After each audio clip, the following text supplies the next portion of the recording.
A massive shout out to the newest and first member of this channel. Thank you Aliyah Ra, your support means a lot. There's a rumor going around. If you like this video and subscribe you will have a power level over 9000, if you become a member and support the channel you can transform into a Super Saiyan. Hi guys, this is the movie, What If Naruto Was in Sword Art Online? I hope you enjoy. 2 months after Sao, Naruto Uzumaki has cleared Sao and became a hero in the heart of all the players that was trapped in Sao. Even though Sao was cleared, for some reason Asuna and the other 300 players still haven't regained their consciousness. During the past 2 months, Kirito tried his hardest to find whereabouts of Asuna and Naruto. And he managed to found the hospital where both Naruto and Asuna were located. Kirito still shocked at the news that the Nervagear didn't fried Naruto's brain and killed him. He suspected that it has to do with Naruto's devil luck. Also he found out that Naruto was an orphan and his caretaker always traveled the world. So he didn't have much visitor except him and Rika, which is Lisbeth and Sao.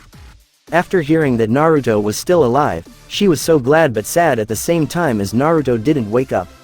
So Rika visited him every day and hoped that he will wake up soon. Kurigaya's household Kurigaya Suguha was practicing her kendo as usual. Suddenly, she heard behind her and turned behind in surprise. Oni-chan, good morning, Sugu, said Kazuto sitting at the floor and greet her. Suguha just sighed and said, if you are gonna watch at least said something. Don't do something like that, it's freaked me out. Sorry, it's just you concentrate too hard, apologized Kazuto. Suguha decided to take a rest and sat down near him. Kazuto raised the kendo sword and felt it was too light. Kazuto drank a bottle of water then turned to Suguha and asked. Hey, do you want a spar? It's been a while after all. Oh, you was absent for 2 years and still challenges me for a spar. You know I am one of best 8 in middle school, when we go at it, you will understand, said Kazuto and stood up walked to the dojo in the house. Suguha just looked at him strangely. Dojo Suguha and Kazuto kneeling in front of each other then they bow to each other and stand up. Suguha stands in normal kendo stance, while Kazuto takes a stance from Sao. Suguha just looked at the stance surprised and wondered why he took such a stance as it was full of holes in defense. Kazuto decided to charge first and strike at Suguha's face. But Suguha managed to deflect it. Suguha charged at Kazuto and began to stab him with the end of her kendo sword. Kazuto jumped back at a certain distance and waited for Suguha to move. Suguha decided to charge with more speed at Kazuto. Suddenly, there was an image of Naruto performed Ryokansen in his mind. When Suguha was about to strike Kazuto he sidestepped a bit and began to spin. Then he strikes Suguha at the waist. Suguha not expected Kazuto to move like that, widened her eyes and kneeled down. Kazuto seeing that immediately went to her side to check her out. Are you okay, Sugu? It was too strong, right? Suguha looked at Kazuto for a while and shook her head. I am fine. But what was that move, Oni-chan? I've never seen anything like that. Kazuto just looked at the ground and smiled sadly. That was one of my friend's move. Though he is in the hospital right now, Suguha just looked at him in sympathy. Kirito then turned to Suguha and said, when he woke up I'd like to see you and him spar, as he was the best in Sao, ho. Then I will also waiting for that day to face the user of that move you use, said Suguha interested at the saying. Then she turned to Kazuto and asked, do you have any plans for today? Kazuto looked at the ground solemnly and answered, I am going to the hospital. Suguha hearing that just turned her eyes away from him. I see, you going to see her, aren't you? Asuna-san, wasn't it? Not just her, I will visit him as well. The person that saved my life twice. My best friend. It's the least I can do for them, said Kazuto still looked down solemnly.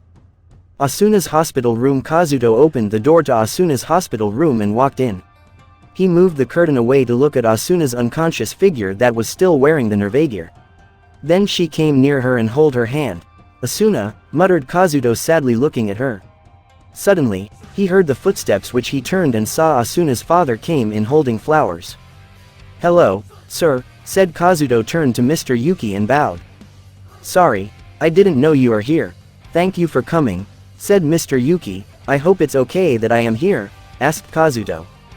Please, you can visit whenever you like. I know it's make her happy, Mr. Yuki said while laying flowers next to her bed. Then someone entered the room and Kazuto turned to the person. Sir. said the person that came in.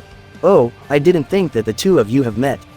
This is Sugo, he is our company's director of R&D, Mr. Yuki said. I am Nobuyuki Sugo, it's a pleasure," Sugo introduced himself. "I am Kurigaya Kazuto," said, hearing that, widen his eyes in surprise, then shakes the hand of Kazuto. "You together with Asuna and Naruto-san are the heroes, it's an honor," said Sugo. "I'm sorry we not supposed to talk about what happened in Sao, but he's my partner's son, so he is fine and I always thought of him as part of my family," Mr. Yuki said. Sugo decided to speak that moment.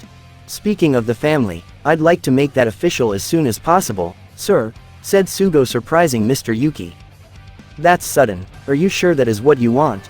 I mean, you are still young and have a whole life ahead of you," asked Mr. Yuki, confusing Kazuto. "Thank you for your concern, but my heart is set on it. It sounds strange, but even though she's like this age is still beautiful. I'd like to see her in that wedding dress," said Sugo, caused Kazuto's eyes to widen. "You have a point, the sooner we prepare ourselves the better. Sorry to cut this conversation short, but I have a meeting to get to, we can talk more about this later. Kazuto, take care, also don't worry about the payment for the hospital for Naruto-san. He is a hero, it's the least I can do for him," said Mr. Yuki and turned to leave. Sugo then walked to Asuna's side and sat on her bed. "I heard you and Asuna were lovers in the game, is that true?" said Sugo, looked at Kazuto. Kazuto just nodded his head. "That is unfortunate, it's going to make things complicated between you and I," said Sugo, then holds and smells Asuna's hair, cause Kazuto narrows his eyes in anger. "In case you are curious, her father and I were discussing her marriage to me," Sugo says and smiles darkly and licks his lips, caused Kazuto to grip his fist and widen his eyes in anger. "No way, you can't do that," said Kazuto angrily, "you have a point. It's true that we can't legally marry, but if the Yuki family adopts me, it'll be as if we are on like we are married," Sugo says and touches her cheek. "The truth is she always hated me since we were kids, though neither her or my parents know that. If I proposed and she could speak, I am pretty sure she'll decline. So this situation is very favorable for me," Sugo says and proceeds to touch her lips. "Stop it, who do you think you are? You can't take advantage of Asuna like that," said Kazuto angrily and grabbed Sugo's hand. Sugo free his hand from the hold and smiles. "Take advantage? Oh please, if anything I have the right to her. Perhaps I should explain why. Any idea what happened to Argus, the company that developed Sao? They closed it down since the lawsuits and damages took a toll on it, so the company went into bankruptcy," answered Kazuto. "Correct, but the maintenance of Sao servers were given to the other company. The company, where Asuna's father is a CEO, Recto Progress," Sugo said, shocking Kazuto. "And I work for the company's full dive technology. In other words, I am the one that keeping Asuna alive. But that's not all. Ever wondered why Naruto-san, after managed to stay alive, still didn't wake up yet?" said Sugo and smiled darkly. Kazuto's eyes widened and he stuttered. "Why, you are the reason that he didn't wake up." "But why? Naruto is a hero for the survivors of Sao, did he not?" Sugo adjusted his glasses and said. "That's true, I don't have anything against Naruto-san. But some people have paid me enough to not let him out to the reality. No, go away. I don't want to see you near Asuna ever again," said Sugo and pointing his finger to the door. Kazuto just walked out, feeling helpless at the situation. At night, Naruto's hospital room, Kazuto looked at Naruto's unconscious form sadly. He went near the bed and began to speak. "It's been a while since I visit you, Naruto. I am forever grateful for what you did for me and the others. I am helpless now. Some four-eyes freak took advantage of Asuna when she is unconscious and I couldn't do anything, as that freak is the one that keeping Asuna alive. What will you do in my place, Naruto? You are always the one with strong heart and could face anything. I don't know what to do anymore. I don't want to lose her, Naruto. But that freak is the reason that you still didn't wake up. If only you are still here with me, we could think of something, so how sharing my sadness with you have make me feel better. I'll be going now." With that, Kazuto went to the door and turned to look at Naruto one last time. He sighed and walked out of the room. Kazuto's room. Kazuto just sitting in his bed, cross his hands to cover the face. Suddenly, there is a message appear on his screen. He opened it and looked at the picture. On the picture was an elf that looked exactly like Asuna. Kazuto widened his eyes at that and looked at the sender. Next day Dicey Cafe after Kazuto found out the name of the sender. He immediately went there to find out more. Dicey Cafe is a place where Agile currently working. Kazuto went in and said, "Yo, why this place is always so empty? Is only I the one that come here?" "Shut up, it's busy at night," said Agile cleaning the glass.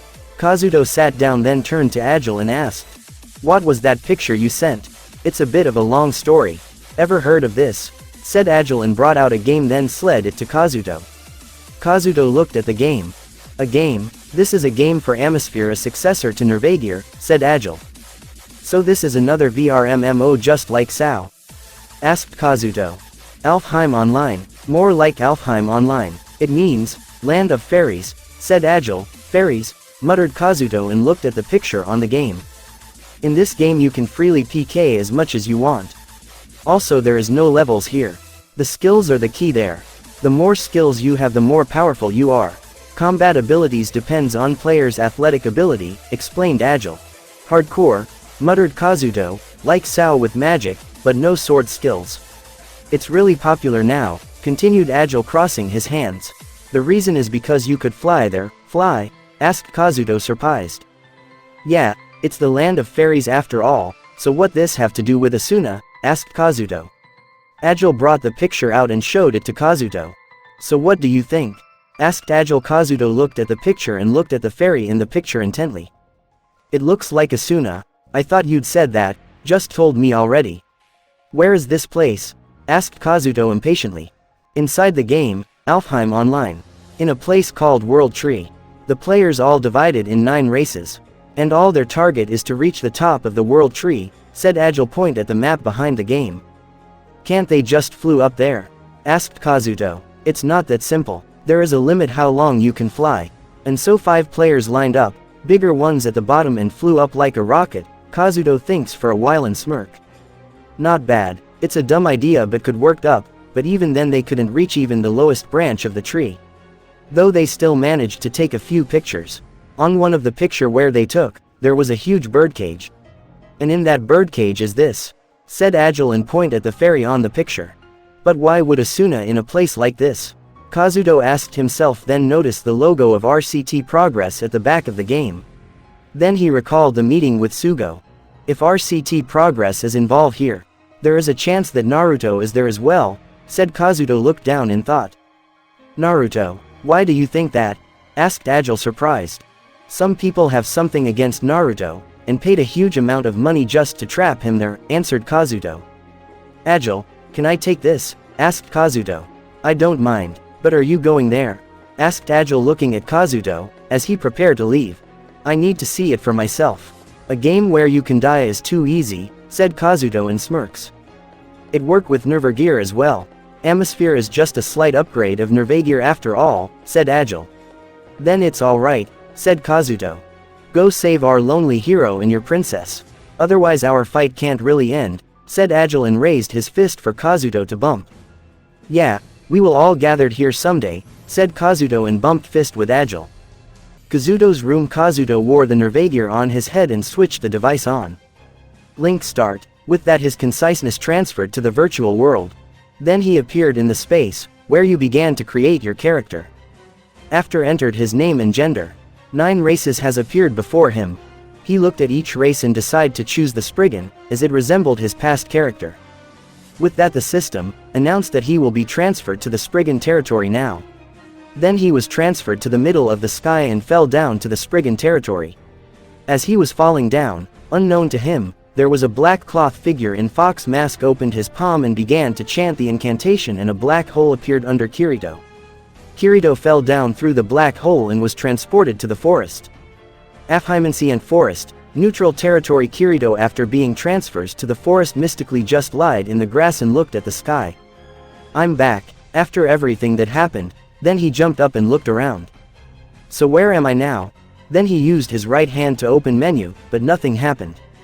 So he decided to use the left hand and a menu appeared. He decided to check if the log out button was really here. After he confirmed that it was there, he sighed in relief. Then he opened his stats and surprised as the stats were the same as in SAO. After that he decided to check his inventory. He searched for a while and found 2 items that did not have the. He presses at one of them and the Kusanagi sword appeared. Kirito held it and sighed in relief. Thanks God it's still here. Then he pressed at the second item and Yui appeared before him. Kirito looked at her in wonder. Then Yui decided to open her eyes. It's me, Yui. Do you remember me? Asked Kirito. Yui looked at him with teary eyes and embraced him. I finally can see you again, Papa. Sometime later. So what is going on here? We aren't inside Sao, but my stats are still the same, asked Kirito while Yui sitting on his lap. Wait a minute, this world is a copy of Sao servers. The engine, programming, and graphics format are identical. Though the version of Cardinal is a little outdated, said Yui and contact the Cardinal. So, that means that RCT Progress take over the technology of Argus and using them now. Though that didn't explain my personal data, said Kirito. Maybe your character from Sao was converted to this game, so aside from unique skills and items, your personal data remain the same, said Yui. How is the system treating you as, Yui? Asked Kirito. Let's see, I'm classified as Player Support Artificial Program, a navigation pixie, after saying that Yui began to glow and transform to a mini pixie. Kirito just looked in wonder. Then he looked down sadly and said, there is a chance that your mama and uncle are here, mama and uncle. Why is that? After Naruto cleared the game. For some unknown reason Asuna and 300 players still haven't regained their consciousness yet. Naruto though escaped death but was trapped here by the bad people outside. I heard that there was a person that looked exactly like Asuna and logged on to confirm the fact. So that's what happened, said Yui. I know a place where to find Asuna. With Naruto, I have no ideas. Asuna is in a place called World Tree, said Kirito looking at the huge tree ahead of him. Then he remembered something. Oh, and why I suddenly appeared in this forest. I supposed to land to my home place. I don't know, maybe someone used a transportation magic to transfer you here, answered Yui and thought for a minute. Someone, I don't know anyone here. I wished I landed as near to the World Tree as possible, said Kirito and stood up. Then wings began to appear behind his back. So how do I fly? There is an assist controller. Raise your left hand as if you are grabbing something. Kirito did as he was told. Pull towards yourself to elevate. Push to descent. Left or right to turn, Yui instructed Kirito. Kirito did just that and he began to elevate. Hold tight to accelerate. Release to decelerate. Kirito tried some maneuver movements. Then Kirito asked Yui where is the nearest town. Yui said that the nearest town is the west from here to the Sylph territory. Suddenly, Yui detected something. What's wrong? There are players nearby. In the sky 2 Sylph was flying at the middle of the sky. One was a female blonde with green hair. The other, far behind, was a male with a bowl haircut and green hair. Wait a minute, Lifa-chan, whined the male Sylph. Just hang on Rakan, if we can escape to Sylph territory, said Lifa. Rakan, dodge, warned Lifa, as she saw a blast of fire came from beneath them. Beneath them was 5 salamanders chasing them. Lifa seeing they can't escape decide to engage the enemy. Rakan tried to talk her out, but she didn't listen. Lifa charges forward and strikes at one of them sending him to the ground. Then she flies ahead to slash at the other. But the salamander manages to dodge. Lifa charges again stabs one of them to the stomach. The stabs penetrated his stomach and killed him. One charge at Rakan to kill him. Rakan tried to defend himself as much as he can. Then a blast of fire come from beneath and nearly hit Rakan. Though Rakan manages to dodge, the salamander from before managed to sneak to him and kills him. But Rakan still manages to strike him back, both died. Then the huge blast of fire heads to Lifa. Lifa was about to get hit but, a black hole appeared sucked all the fire into it. Lifa turned to look at the saber that hovering above her. He was an imp, in black cloak with a fur collar. On his face is a fox mask with 3 eyes. Lifa looked on in shocked recognized the person. Fox of Darkness, Yamajitsun, muttered Lifa in disbelief. I was hired to protect this lady by the higher up of the Sylph. If you all don't want to end up all dead, I suggest you all get out of here, said the masked imp.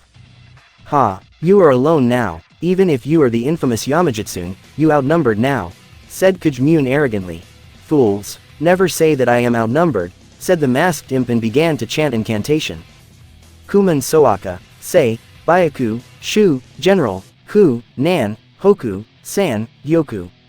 Kumenju. With that from a symbol that looked like the symbol on his back, 9 figures appeared from it. All wearing the fox mask. The salamanders, seeing that all decide to retreat, as now they were outnumbered. "Thank you for saving me," said Lifa and bowed down. "I am just doing my job. Sakuya-sama has hired me to protect you," said the masked imp. On the ground, Kirito and Yui have just arrived. Then they looked at the sky to see one black figure managed to chase away all the salamanders. Yui looked at the cloaked figure and her eyes began to tear up. "What's wrong, Yui?" That person has ID of Uncle Naruto." Kirito widened his eyes and flew up to the said person. "Naruto, is that you?" asked Kirito. Looked at the person in hope. "Naruto, excuse me, but my name is Menma. I must be mistaken me with someone else," answered the masked person. Kirito widened his eyes and turned to Yui. "Yui, check his ID once again." Yui performed the check and the result is the same. "There is no mistake there. It's Uncle's ID, then why did he deny this fact?" muttered Kirito. Looked at the cloaked person and narrowed his eyes. In the sky not far from ancient forest, Kirito and Yui looked at the person that floating next to them intently. "Do you really not remember anything, Naruto?" "Me, Yui, everything that happened in Sao?"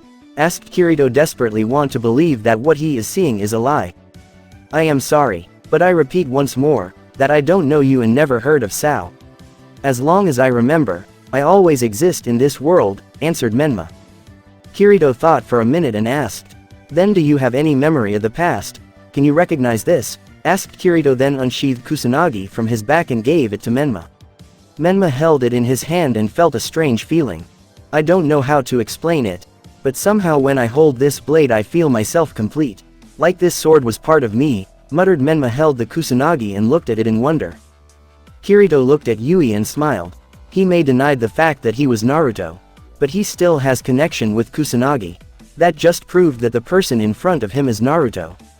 Though why did he lost his memories? Is the other question. "Ehem," said Lifa, interrupting them, as they completely forgot her presence.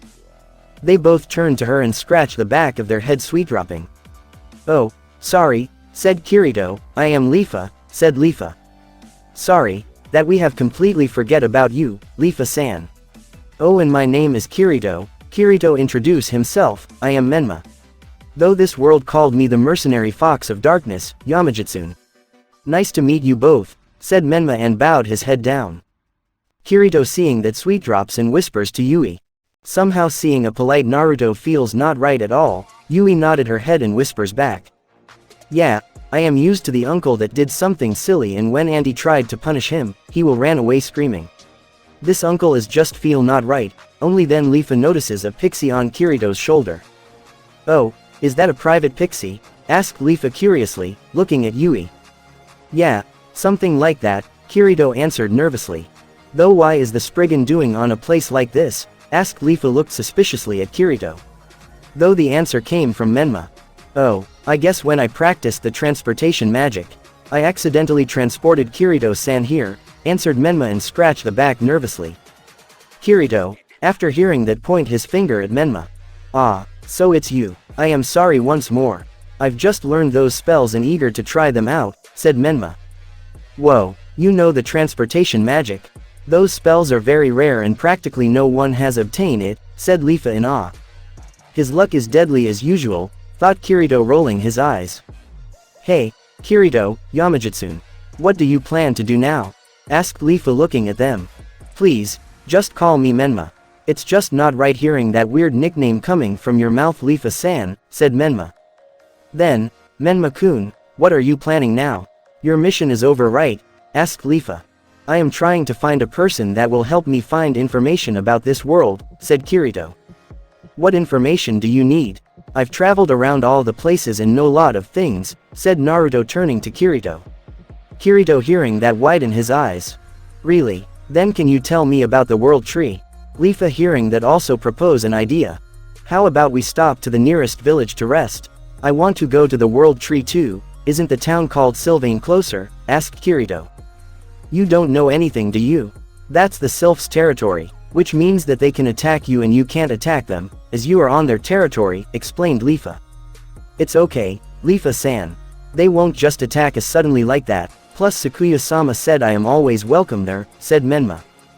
Just call me Lifa. That honorific didn't feel right coming from your mouth, said Lifa, then widened her eyes at what she just said. Why is that? Menma asked, and if he did not wearing the mask he would be seen blinking, and nothing. Let's just go, said Lifa hurriedly and activated her wings. I just met him and he was already had this girl crushed on him. Oh, what will Rika thought, if she saw this? Thought Kirito and activate his wings. Then Kirito noticed something. Both Lifa and Menma didn't use the assist controller. You two didn't need assist controller. That's for newbie, when they first learn to fly, said Menma and begin to hovering. There is a trick on flying on your own, Lifa said and touched Kirito's back. Could you feel where I am touching you? Kirito nodded his head. Now imagine virtual bones and muscle spreading. Kirito did as he was told. His wings began to tremble and waving. Just do it with more force, Kirito-san, said Menma crossing his hands and looks at Kirito's progress. Finally, Kirito manages to flew up but he can't control the trajectory, so he begin to spin in the middle of the sky. Yui and Lifa laughing hilariously. Menma just looked on in amusement. In the sky on the way to Sylvain, Kirito is finally able to fly properly. Now he is enjoying the flight by doing salto and fly in different direction. This is great. It is, isn't it? You have really good instinct, said Lifa praising him. Menma hovering in the sky and is in deep thought. Then he clicked his fingers, caught the intention of Kirito, Lifa and Yui. As Kirito-san could already fly properly, I proposed a race. What do you think? A race? I won't mind that, said Kirito smirking. Well, I will agree on one condition, said Lifa looking at the masked imp. What is the condition? Asked Menma. If I win the race, I want to see your face behind that mask, said Lifa pointing at his mask. Naruto grabbed his mask and answered, okay, though you weren't the only one that tried to find out what is behind the mask. The others had tried and all failed, with that they flew in line and prepared to take off. 3.2.1 Here we go, said Lifa and propel forward like a bullet. Kirito seeing that also begin to accelerate. Naruto just hovering at the place and looks at the two leaving figure. Lifa is flying with great speed, she smiled confidently and turned back. But she was surprised as she saw Kirito already keep up with her. Is this the fastest we can go? Asked Kirito mockingly. Where is Menma Kuno? Asked Lifa and looked far behind. Just that a gust of wind from behind rushes past them like a rocket. Lifa just widened her eyes. Kirito sweet dropping nervously. As usual his speed is bordering insane level. What's wrong Lifa, Kirito-san? Shocked, speechless, asked Menma brought a victory sign up. How can you fly at such speed? It's just practically not possible, said Lifa still not recover from her shock. Sakuya-sama has given me the title of the fastest fairy in the world. You can't expect to win against me, Lifa, said Menma and raised his head up. Who? I won't be so sure, I am not even fly at my top speed, said Lifa looking away. Me neither. That was 40% of my speed, said Menma and fly to Lifa with his back turn ahead. What the heck is this guy? Speed demon, to be able to keep up from such distance with only 40% of the speed. You never cease to amaze me Naruto, thought Kirito sweet dropping. Sylph's territory Sylvain. After a while of flight, they finally arrived at Sylvain. Suddenly, Lifa remembered something and asked Kirito. Kirito, do you know how to land? Kirito widened his eyes and said. Oh, no, I don't. Oops. Well, you are on your own now, said Lifa and fly to the right. You've got to be kidding me, yelled Kirito. Just as he was about to crash to a building, a black hole appear and transport him to the road beneath. Kirito wipes away the sweat then looks up at Menma. Thank you, Menma, you are a lifesaver. No problem, Kirito-san, said Menma and land to the ground. Suddenly, he was surrounded by many sylphs on the street. Menma just cocked his head in surprise and asked, Am I not welcome here? Yamajitsun, by the new rule of Sakuya-sama, whoever managed to take off your mask will receive a kiss from her. So just take off your mask before we applied force, said one of the sylphs. Menma sweet dropping at that. Gentlemen, excuse me, but I can't do that, get him. With that they begin to chase Menma. Lifa just sweet roped at what she seeing. I didn't know she was that desperate. That Sakuya really. Nay, Lifa, why did you and the others want to see Menma's face so much? Asked Kirito looking at the chasing crowd. It's just that since the day Menma-kun appeared no one ever seeing his face before. Even when eating he just casts a dark dome on his head to hide his face.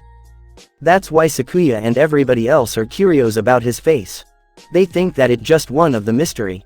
Like how to reach the top of the world tree, that they must discover no matter what, explained Lifa. Watching the crowd continued to chase Menma. When one sylph was about to catch him, Menma casts his transportation magic and transports to the building near them. The sylph missed his target, began howl in anger. Then the crowd follows him to the other direction to find their prey. Menma decided to jump down from the building and wiped his sweat away. Woo, that was close. I didn't know that my face will interested the public so much. But to think that Sakuya-sama did something like this, muttered Menma. It's tough to be popular, huh, Mr. Fox of Darkness, teased Kirito.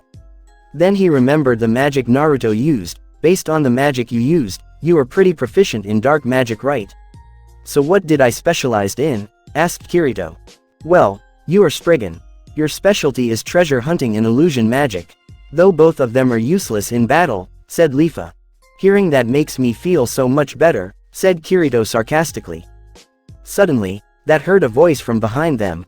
Lifa-chan, you are okay? Yelled Rakan running to them.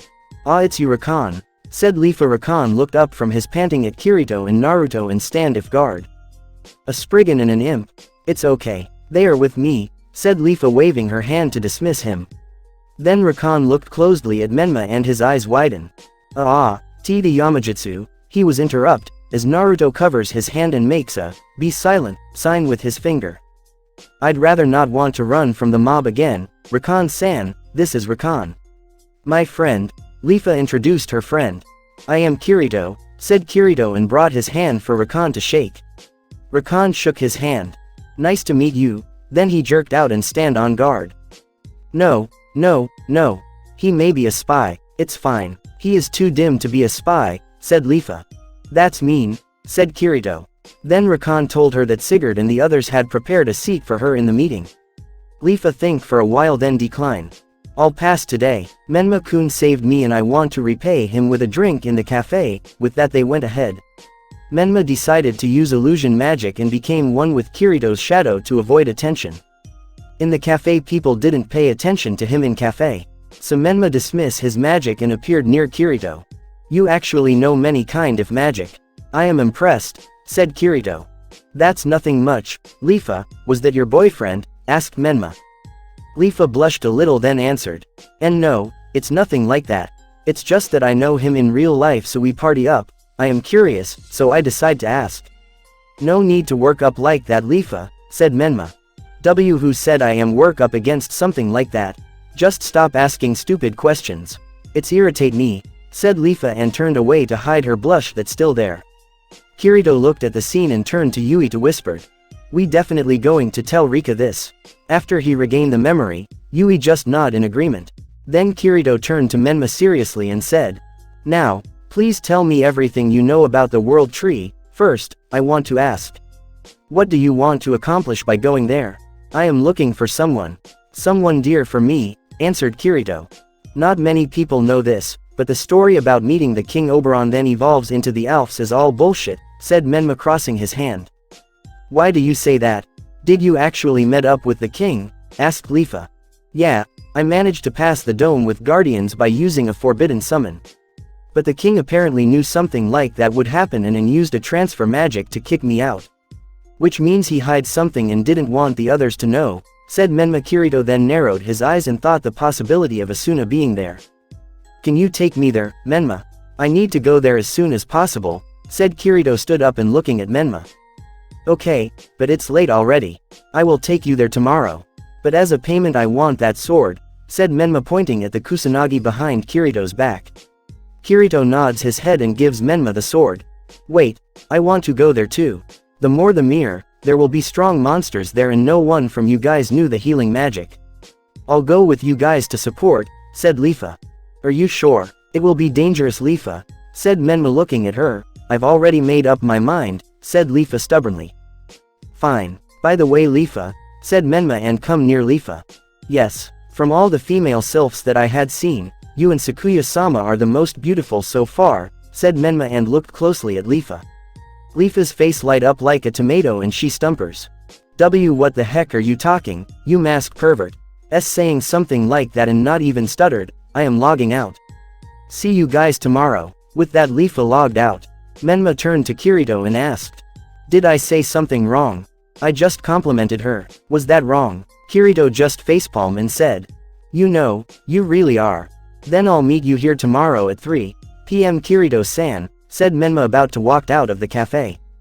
Wait, can't you log out? Asked Kirito. No, I don't have that button. I will just went to the tree to sleep now, said Menma and walked out of the cafe. He can't log out, the same as Sao. No, not really, you can still be revived here, thought Kirito and went upstairs to sleep. Suguha's room. Suguha had just logged out from the game. She opened her eyes, then remembered Menma's words and her face began to heat up. She began to scream out and tumble from right to left. Why the heck did he say something like that? When she has calmed down she hugged the pillow and recalled his name, Menma-kun, huh? What a weird person. At first I thought he is some kind of arrogant tem, because of his title. Now, I see he is nothing like that. Though why did he wear a mask? I'd also like to see what is under that mask someday. With that Suguha falls into sleep. Alfheim on some tree. Menma looked at the moon and then brought the kusanagi in front of him and looked at it intently. Did I really lost my memory? And this sword is from my past. Well, if that's true, how am I going to regain my past? Then he lied down and fall asleep. Sylvain Sylph's territory cafe. Lifa opened the door to the cafe, looked at one table and saw that Kirito has just logged in, but there was no sign of Menma. Lifa went to Kirito and greeted him.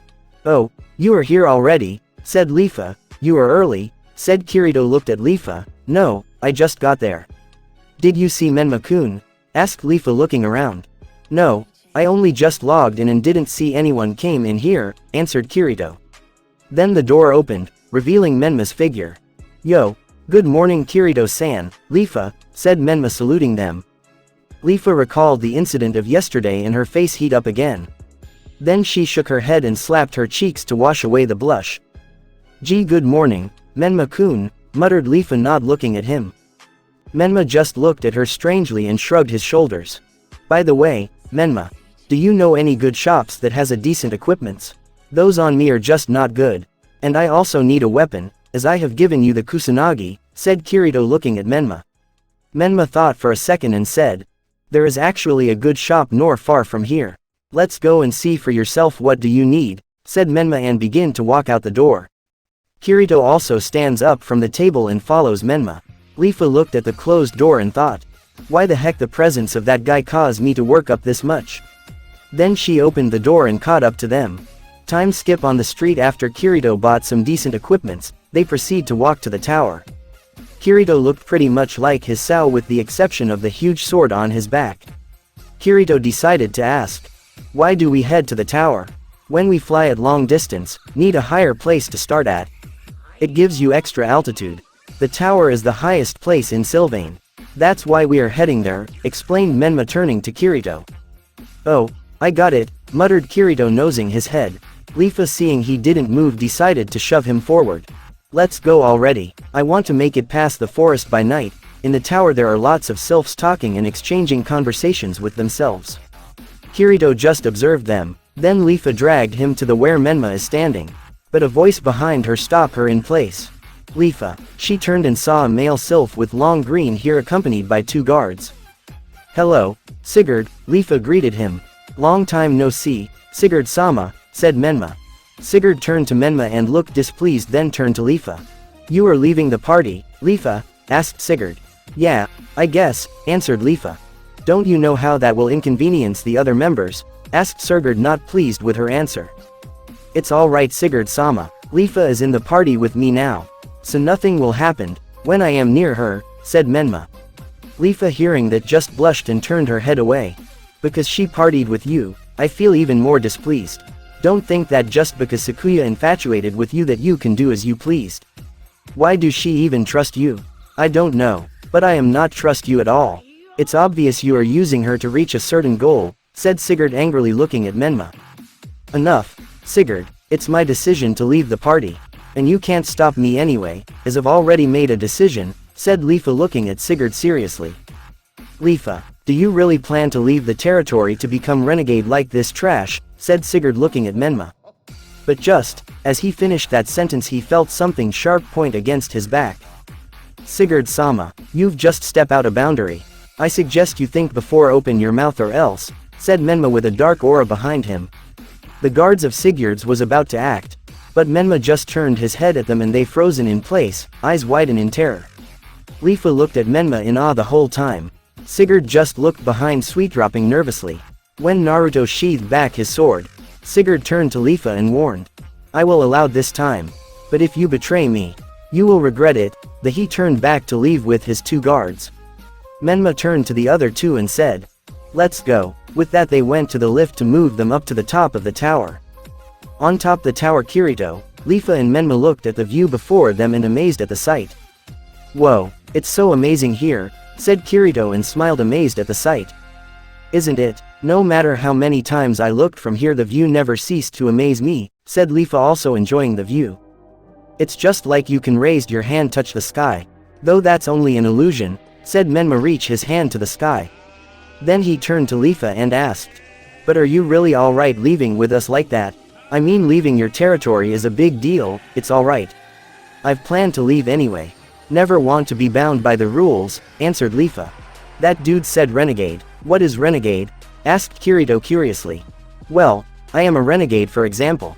Renegades are the players that left their territory to wander around. And other players look down on them. Though, I don't care what the others think about me. I do what I want. That's my lifestyle, explained Menma. Then he heard the sound of the lift moved up and turned back. Leafa-chan, you are horrible. Why are you leaving and didn't even say goodbye to me? Rakan running to them and whined. Oh, I forgot. Sorry about that, said Leafa. I heard you quit the party. What will you do from now on? Asked Rakan looking at Leafa. Well, after we brought Kirito there, I will travel the world. There was still many places that I haven't seen, said Leafa and thought for a little. That will be dangerous. At least take me with you. I will always protect you if you are in danger, replied Rakan. I wouldn't need you anyway, said Leafa and Rakan slumped his shoulder depressed. Then his face turned serious. Sigurd is planning something. I don't know exactly what. So I will stay in his party for a little longer, said Rakan. Then he turned to Kirito and Menma. Menma-san, Kirito-san, please take care of her. She has a habit of flying into trouble, so be careful. Don't worry, I am a trouble magnet myself. Ha ha ha, said Menma and laughs through his mask. The others just looked at him sweet-dropping. And I just make this clear. She is warned Rakan, but he was interrupted as Leafa stamped at his feet. Rakan jumps on his leg in pain. Leafa told him to contact her if anything happens. Then she activated the wings and took off. Then we will depart right now. Bye, Rakan-san, said Menma and followed her. Kirito doing the same. Is that Rakan your friend in real life? Asked Menma flying near Leafa. Why yeah, so what? Said Leafa. Nothing, it's just he seems genuinely cares about you. I am pretty jealous. I was alone, as I can remember. Also even my past was a mystery to me. I wonder if I have a person that cared about me like that, said Menma and looked at the cloudy sky. Yeah, there is. She has always visited you in the hospital. But you won't remember her anyway, thought Kirito solemnly. What about you Leafa? Do you feel the same about him? Asked Menma. As if I'd know, said Leafa and fly ahead. Then she looked back at the Sylvain and stared for a while. She looked back at Kirito and Menma then smiled. Let's go. World Tree Asuna sitting in the bed silently and was molested by Sugo. After a while, he became bored lying to the bed and said. My, you're such a cold woman. It's just a fake body. It won't hurt anything. Don't you want to enjoy yourself a little? You wouldn't understand. It doesn't matter whether this body is real or virtual. Not to me anyway, said Asuna and turned away from him. Or saying that it'll damage your mind. I think it'd be good idea to enjoy yourself while you can, said Sugo and brought his hands behind his head and closes his eyes. I won't be here forever. He'll come to save me, said Asuna narrowing her eyes. Who will? Your boyfriend, maybe, or that hero of Sao? Asked Sugo mockingly. Asuna widened her eyes at that. And Naruto is alive. Oh, you don't know. He somehow managed to escape death, but I've trapped him here, so that he couldn't logged out, said Sugo. What did you do that for? He didn't involve in anything. snapped Asuna. My, you seems to care about him. Should I be jealous? Anyway, there are people outside that have a grudge against him, as they paid me a certain amount to trap him here forever. Also, he apparently has lost his memory. Though, he is a very capable player. Managed to pass that dome is not such easy thing, said Sugo and stand up a little to grin at Asuna. Asuna just glares murderously at him. Also about that boyfriend if yours. Kirito right, you should see his face when I told him that I am gonna marry you next week. After what happened at Sao, I bet he won't even be able to touch the Nervagear, said Sugo mockingly and laughed like a maniac. Asuna hearing that bit her lower lip and looked down sadly. Sugo decided to leave the room. You shouldn't underestimate Kirito-kun and Naruto like that. I've seen with my eyes at which length Naruto will go to protect his friends. Even if his memory is lost, his feelings will remain the same. He would destroy you if he know what have done to me and the other 300 players, said Asuna confidently. You seems to have an unshakable trust in those two. We will see about that. With that said, he began to type the password of the door to open. Asuna uses this chance to look through the mirror the reflection to remember the code. Neutral area ancient forest. Kirito, Leafa and Menma are fighting some monsters in the sky. Kirito slashed them with his huge sword, Leafa chanting a flame magic to shoot them down. Menma used Kusanagi to cut them down. Then they noticed their wings are about to reach their limits and land on the ground.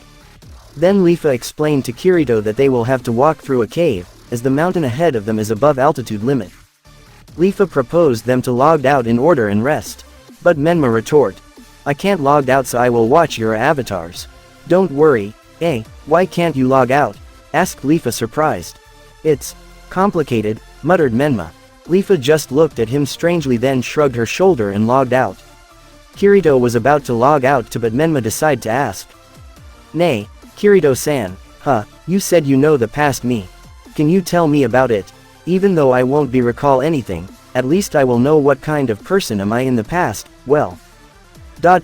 You are a very troublesome person, always trying to act like a hero, though friendship is very important to you. You are not remember now. But you are a hero to all of the people in Sao. Also, there is a person that is waiting for you outside. She always visiting you, hopes that you will one day wake up, so that she can reunite with you, said Kirito looking at Menma. Is that so? Do you think my memory will be back? I am used to living in this world.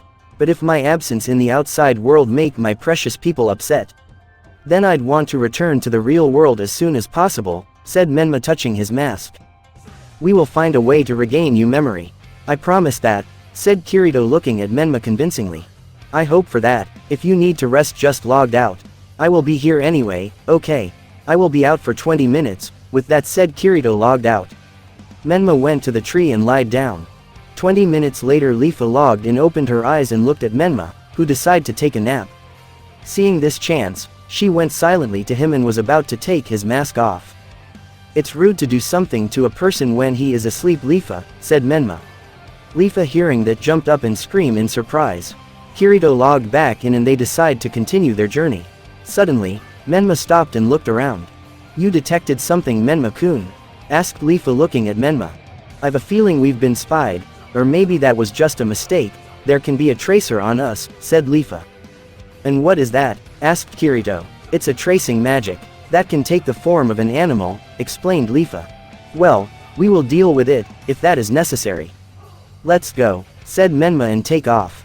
Kirito and Leafa followed him. Unknown to them, there was a squad of salamanders on the ground preparing to chase after them. Hospital. Naruto's hospital's room. Uzumaki Naruto is still lying unconscious in the Nervagear in his bed. Shinozaki Rika has visited him like every other days. She looked at him with sad eyes. Why didn't you wake up, Naruto-kun? I miss you so much. Everybody miss you so much. I've been hoping for you to wake up every night. First, when I heard that you are still somehow alive, I was so glad. Because that means that we could be real couple when you are awake. But why didn't you wake up, Naruto-kun? Please, wake up soon. Then she heard a knock at the door and turned her head, said. Come in. Two person came in. Both were female. First, is a short girl with short brown hair in two pigtails. Second, is taller than the first girl. She has short blue hair but has the bangs frame her face. Excuse me, is this Uzumaki Naruto's room? Asked the short girl. Yes, it is. Why? Are you two here visiting him too? Asked Rika curiously. Yes, I am a survivor of Sao. And Naruto-san helped me once. Oh, and my name is Ayano Keiko, said Keiko and bowed down. Me too, I was saved by Naruto-kun, when we was trapped in non-crystal area. I am Miyazaki Miyuki, nice to meet you, Miyuki introduced herself. Nice to meet you too. I am Shinozaki Rika, replied Rika. Keiko looked at how Rika held Naruto's hand and asked. You are pretty close to Naruto-san, aren't you? Well, we have married in Sao. But I've never met him in real life. What about you two? Said Rika and turned to them. When my pet was killed, Naruto-san is the one that told me how to revive it by going to He Hills of Memory. I am very grateful for him. Then he cleared the game by defeating the final boss himself, which caused every survivor in Sao to respect him, said Keiko remembered the time Naruto helped her to revive Pinya. I first met Naruto-kun, when he was finding information about PK guilds. Back then he was a little cold. He declined the invitation to our guild, to do his business. But when we were trapped in the non-crystal area, he was the one that saved us. Even though we had Kirito at our side, that wasn't enough. There was a rock soldier that managed to sneak up on me and about to finish me off. But Naruto saved me by blasting it to the wall, then destroyed all the monsters and we managed to escape the trap. If Naruto-kun wasn't there, I knew we wouldn't survive back then. Naruto-kun is my lifesaver. What about you, Rika-san? Can you tell us the story, how you guys has married? Miyuki told her story and turned to Rika to ask. Rika blinked and pointed at herself. How did we married? Well, it was very weird, you could say, said Rika and scratched her cheek. Why is that? Asked Keiko curiously. Well, at first I thought to myself what an idiot he was. He went to my shop demand the best sword that I could made and broke it. Of course, he was wielding the legendary Kusanagi. How the heck did it compare to something like that? Then I snapped at him and told him that I could made the sword that will be equal to Kusanagi. He didn't believe me and began to mock me. Then I thought of something and proposed a bet. Whoever lose the bet will become the winner's slave. Of course, Naruto accepted as his pride won't allow him to back away. But all began when we were trapped at the bottom of the dragon nest. Rika told her story then looked at Naruto warmly. What happened there? Asked Miyuki interested in the story. When the night fell, me and him lying in a futon and looked at the starry sky above us. Then I decided to ask, why did he save me back there? He just said, that did he really need a reason to save the life of a person? I felt really surprised at what he said, as people always thought about themselves first. When the wind began to blow harsher, he went behind me and embraced my waist. I was yelling at him for being a pervert. He just said that the weather had become colder, so he was just sharing body heat. His embrace caused my body to heat up, my heart to beat faster, also I feel so safe in his embrace. That minute I realized that I've fallen in love with Naruto. I proposed to change the condition of the bet. That if I win then he will marry me. As you see I won the bet. Then we married each other.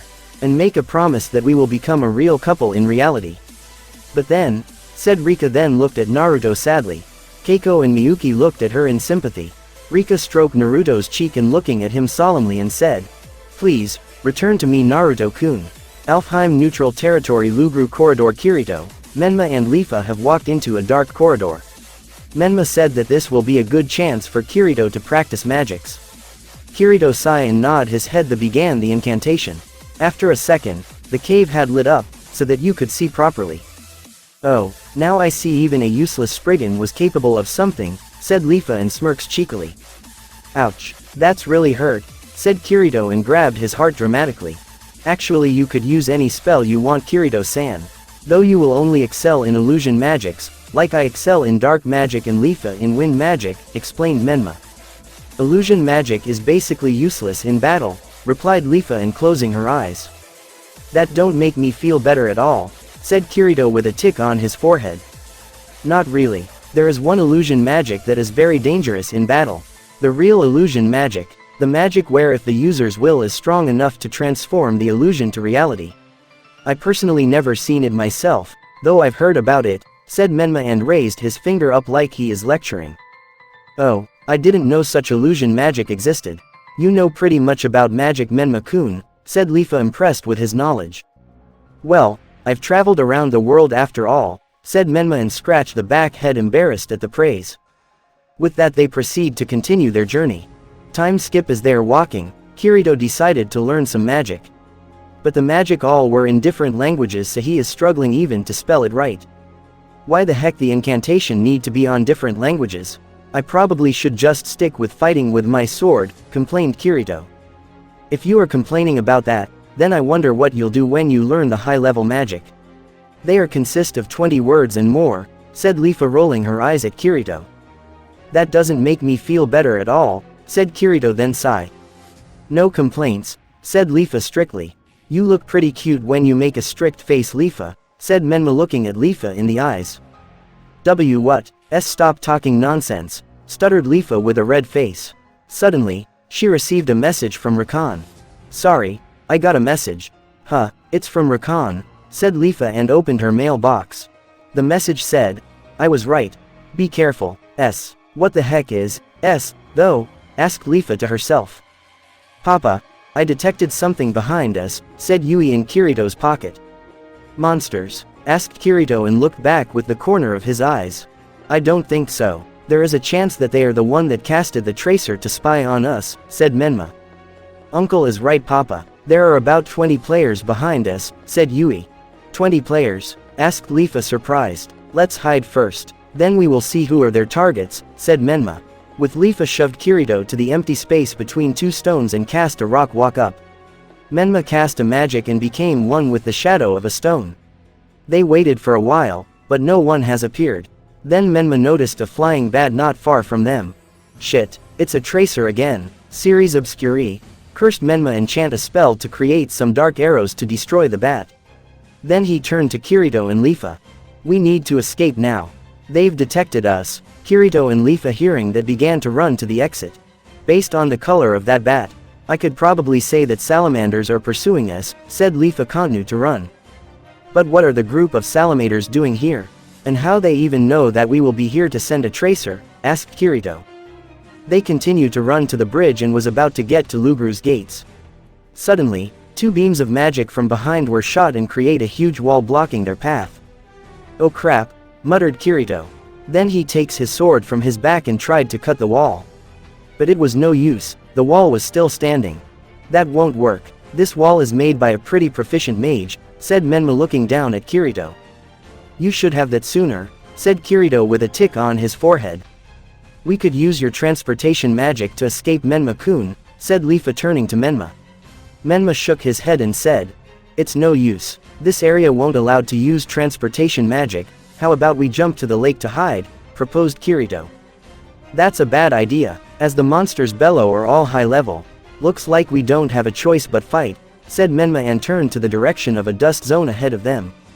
Yeah, though it's not a bad idea to me, as I haven't fought anyone for 2 months, said Kirito step in line with Menma with a smirk. Leafa was about to follow them, but Menma interrupted her. I am not doubt your ability in fighting Leafa. But it would be better if you back us up by using healing magic, said Menma turned his head a little to look at Leafa.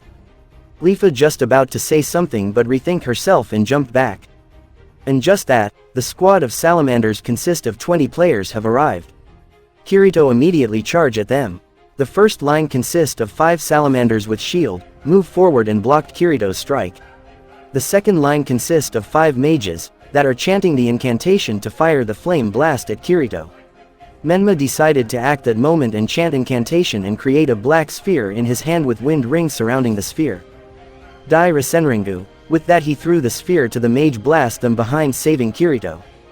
The second line of mages began to chant incantation and arrows of thunder began to fly at Menma and blast him to the back. Leafa seeing that began to chant the healing incarnation to heal Menma. Are you alright Menma-kun? Yeah, that was unexpected but I won't get hit again. With that said he stood up and about to charge forward. He looked at Kirito seeing him swing madly at the shield unit. Something in Menma's clicked and a vision appeared in his mind. A blonde person like him slashed an enemy in his vision and called the name of the techniques. Then suddenly all the moves of Hidden Mitsurugi Ryu has returned to Menma's mind. Hidden Mitsurugi Ryu, that was my sword style before I lost my memories, muttered Menma and unsheathed his sword and charges forward. Kirito turned back seeing Menma unsheathed Kusanagi and looked strangely. Menma pointed the tip of Kusanagi to the ground and slashed up to create a debris blast that head to the shield unit. Hidden Mitsurugi Ryu, Doryusen. The shield unit couldn't hold back the attack and was sent flying behind. The mage units looked on in surprise. Kirito looked surprised for a minute and smiled. Leafa looked at what happened in shock.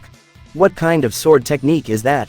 That could do something like this. Menma charged forward at the flame mage unit and performed Ryusozen to cut them down quickly. Kirito decided to use his new spell and began to chant. The smoke began to raise up, and when it cleared, Kirito was no longer there, but the gleam eyes was standing there. Then it began to roar loudly, caused the salamanders to shake in fear. "So you've managed to perform it after all, Kirito-san," said Menma looking at Gleam Eyes. "We will finish them right now." With that said, Menma and Gleam Eyes began to charge at the remained salamanders. Menma used Ryumizen to stun them while Gleam Eyes used its claws and tail to swipe the enemy. He ate some of them and they turned to a torch. Menma jumped forward and began to spin like a drill towards the leader. Hidden Mitsurugi Ryu Ryokansen. Sumuji, the leader, was pierced through his stomach and transformed to a torch as well.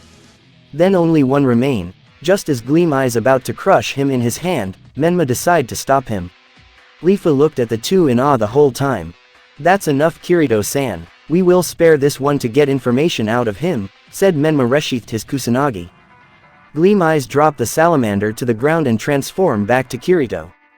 "Ah, that was nice fight. By the way, Menma, that sword style."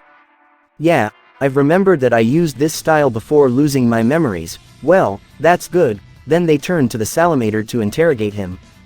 The salamander refused to tell anything. Then Kirito decided to make a deal with him. He will give him all the items that falls from the monsters that they managed to hunt down and some Yule. The salamander immediately accepted the deal, seeing that it will benefit him.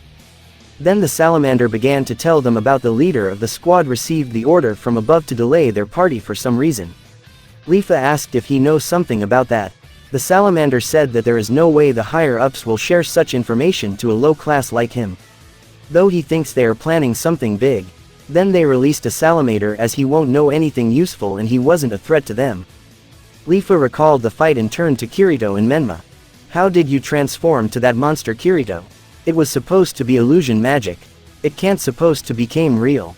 And Menma-kun, what kind of technique was that could even blast magic shield away?" asked Leafa looking at those two.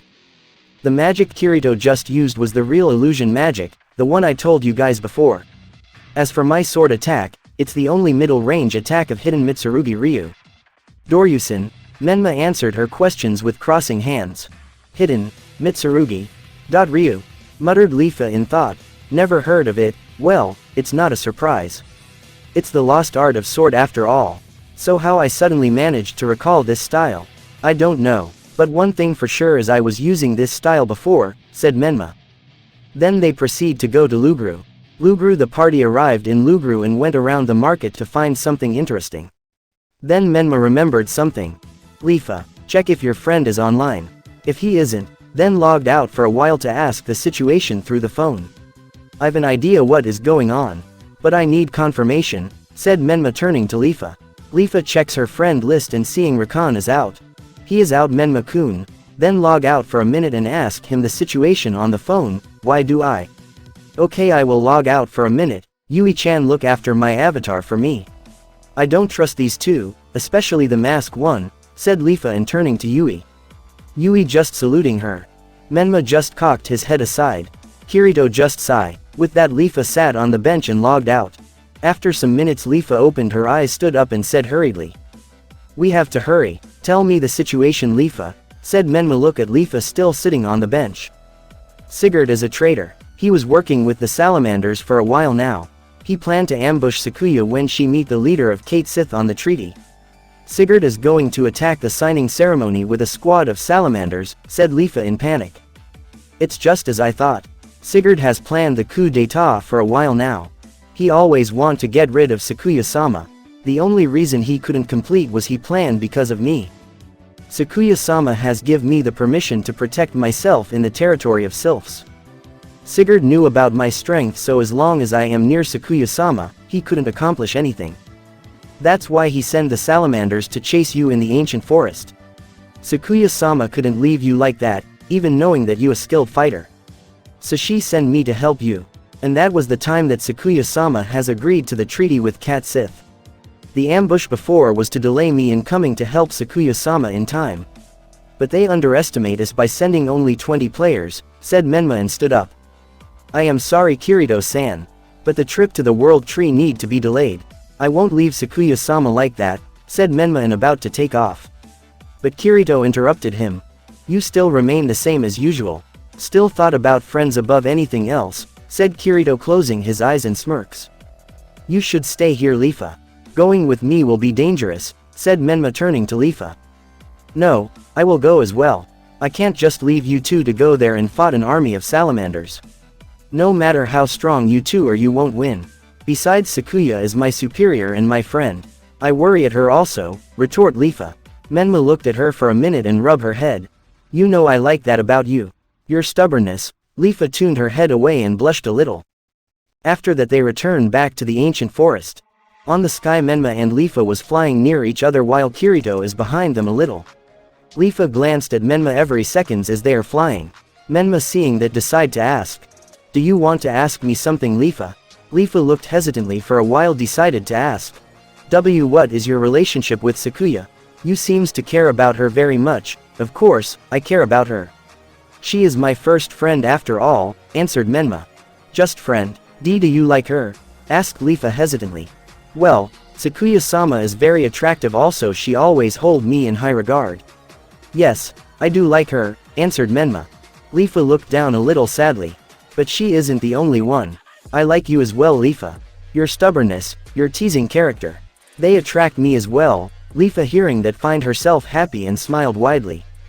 In the sky on the way to where the treaty will take place Kirito, Leafa and Menma was flying at great speed where the treaty was supposed to take place. Menma turned to Leafa and asked. Leafa, how much time do we have? About 20 minutes or so, answered Leafa looking at the clock in her menu. I will speed up now. Try to catch up okay, said Menma and accelerated. His speed was so great that it caused a powerful gust of wind to blow back to where Kirito and Leafa were. Menma-kun, wait up, shouted Leafa and followed him.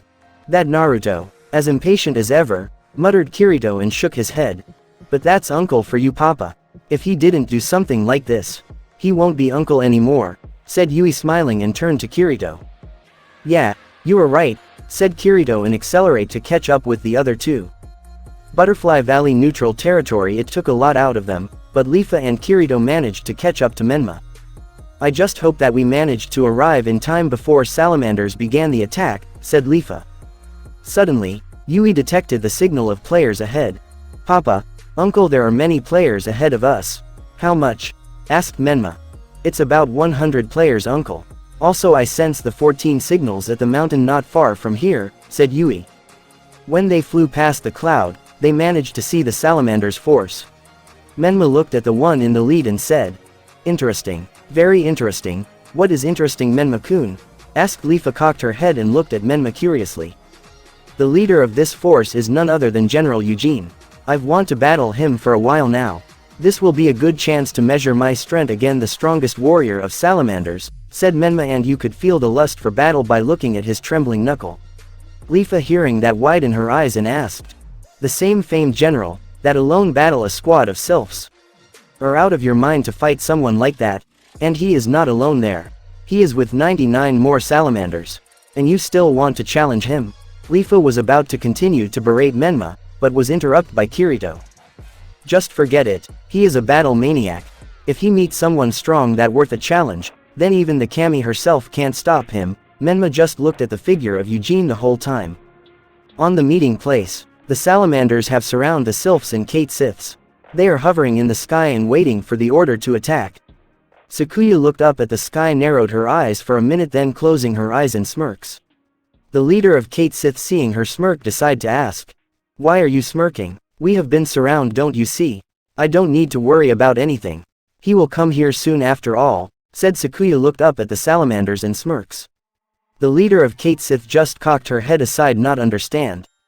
Who will come? My darling, just wait and see, said Sakuya and turned to Lastnamikazekazerou, Lord of Kate Sith, and smiling brightly. The other sylphs just looked at each other and wonder who could it be. The salamanders looked down, seeing a smirking face of Sakuya, and wondered what is the reason. Just as the captain salamander about to give the order to attack, Sakuya looked up at the empty space and said, "You are a little late, my darling." And with that the black hole appeared between the treaty's party and salamanders. From the hole Menma has appeared mysteriously. He looked down to the ground and said, "Forgive my lateness, Sakuya-sama. I hope you were not harmed." Sakuya just looked his masked face, smiling brightly, and said, "No, I am not harmed, but if you were late even a little bit then I will be." Sakuya whined and pouted like a little girl. "Well, I am here. So everything will be okay now," said Menma and raised a thumbs up. "Yeah, I won't doubt. Just kick those salamanders' ass for me, okay?" said Sakuya, smirking at Menma with narrowed eyes. "Yeah, that is a good idea." With that he flew up to face the salamanders' force. Alicia Ru came near Sakuya and said, "Whoa, I didn't know you in relationship with the Yamajutsun. So this is who you are talking about. Hehe, now my darling is here. We are just gonna enjoy the show," said Sakuya and go to the seat. In the sky Lifa watched how Sakuya and Menma interact and felt jealous. They looked so comfortable with each other. And she even called him darling. Kirito looked how Menma and Sakuya interact and muttered, "I didn't see him in 2 months and now he transformed to a chick magnet. How will Rika react to this, I wonder?" The excuse of losing memory certainly will not help him from Rika's wrath. Yeah, when uncle will recall everything. He will recall Auntie as well. And he will also remember how fearsome Auntie was when in wrath. "That will be so funny," said Yui, and covers her mouth and laughed silently. With the salamanders, when they noticed who had arrived, they began to panic and began to mutter to themselves, "Hey, is that the infamous Yamajutsun? He was supposed to be delayed for some time. Those useless idiots. But he is alone now. And we are outnumbering him greatly. Don't you know that he has a spell to summon 9 powerful entities?" Eugene looking at Menma silently the whole time as he approaching them.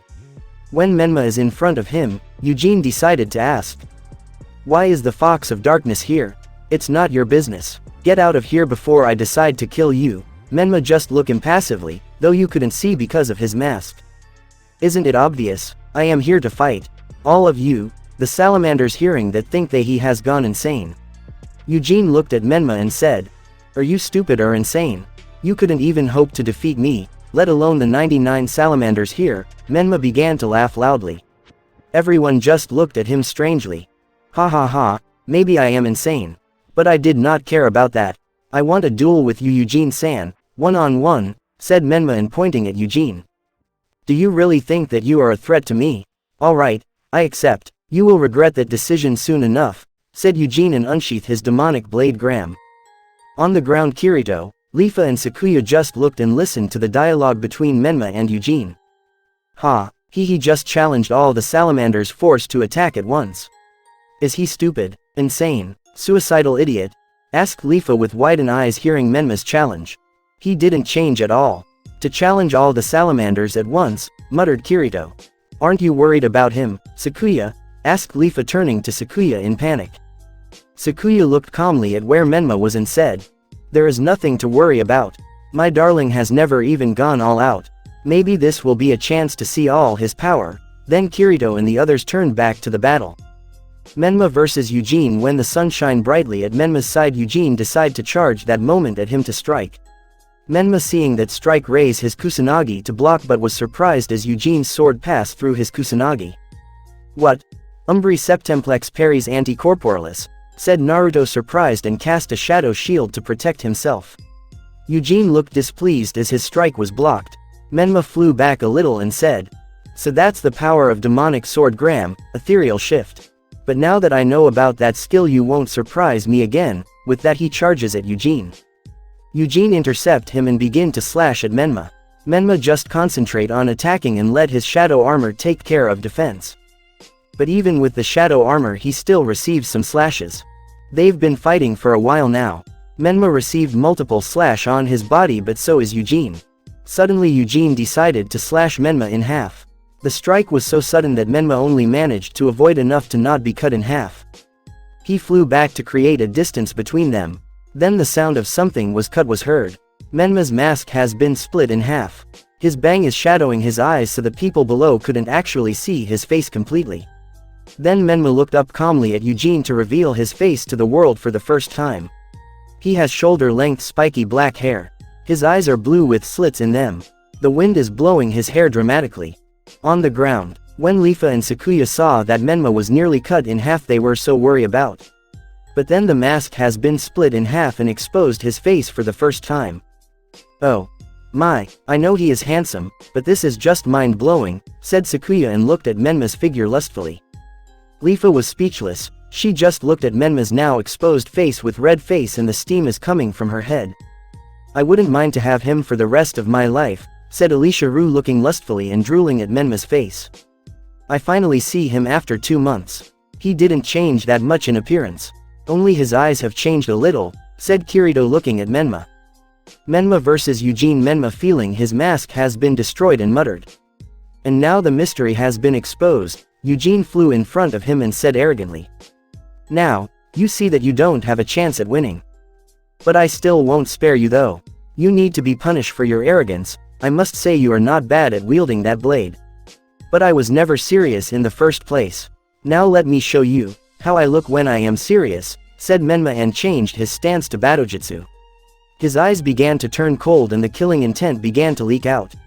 Eugene stood in guard, prepared to block the attack. Menma charges forward and disappeared, only to appear behind Eugene. Hidden Mitsurugi Ryu Ryusozen, with that multiple slash, was strike down at Eugene's back. Eugene grunted and turned back, but Menma disappeared once again and appeared above him. Hidden Mitsurugi Ryu Ryusozen, Eugene managed to flew back a little but still lose his left hand.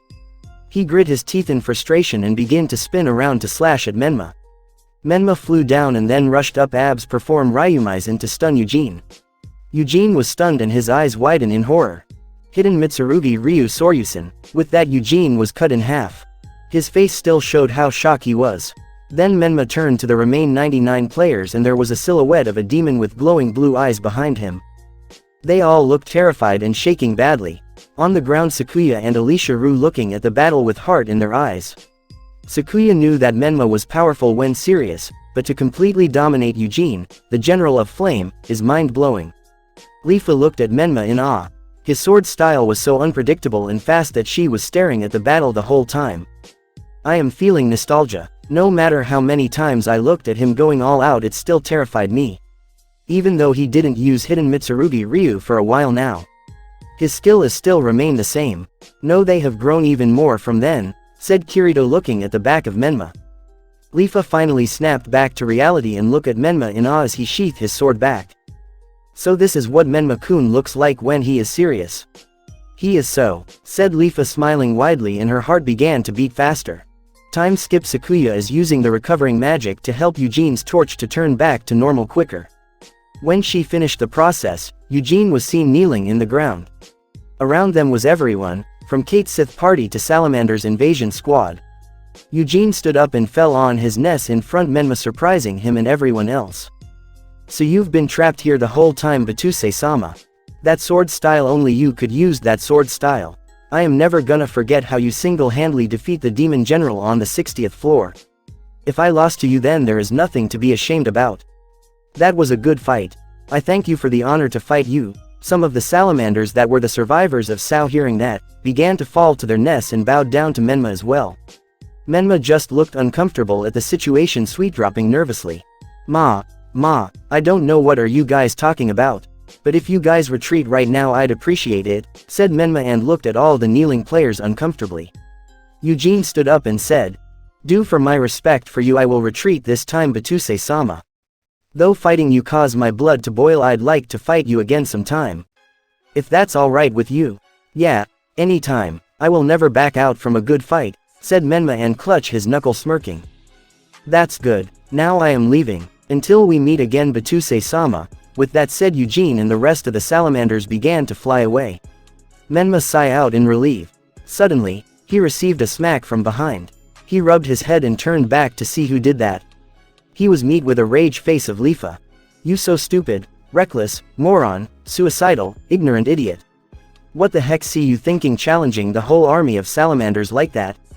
Ouch. Geez, everything is okay now, Leafa. You don't need to work up like that anymore," said Menma, rubbing his head. Suddenly, He was pushed to the ground by none other than Sakuya. She is stranding his waist. My hero, my darling, you were so amazing back then. I know for sure that you will chase those salamanders away, said Sakuya and smothering him in her bust. Leafa looked away in annoyance.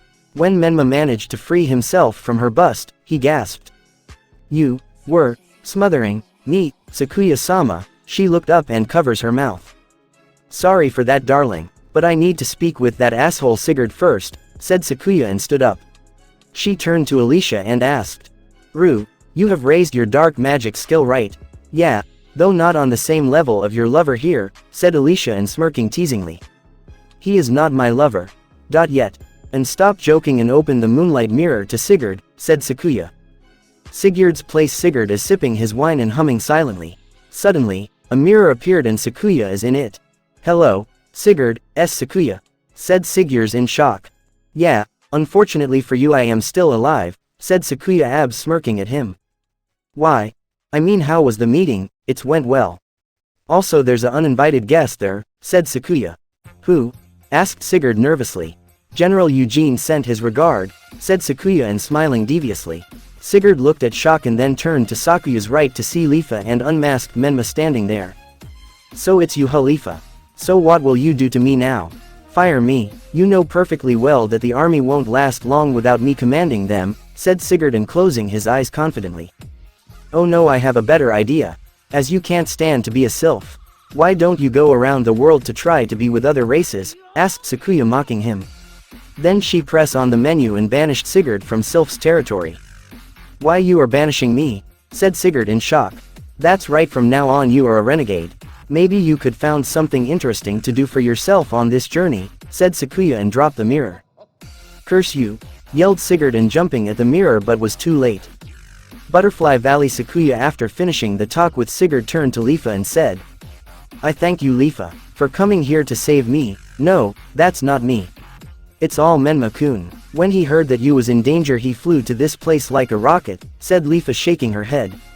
Hearing that, Sakuya turning to Menma slowly and smirks deviously. Ho ho, if that's so, I think you've earned the best reward, my darling.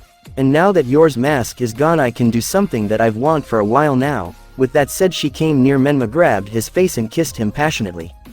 Menma feels her lips on his and gasps, but Sakuya used that moment to slip her tongue in.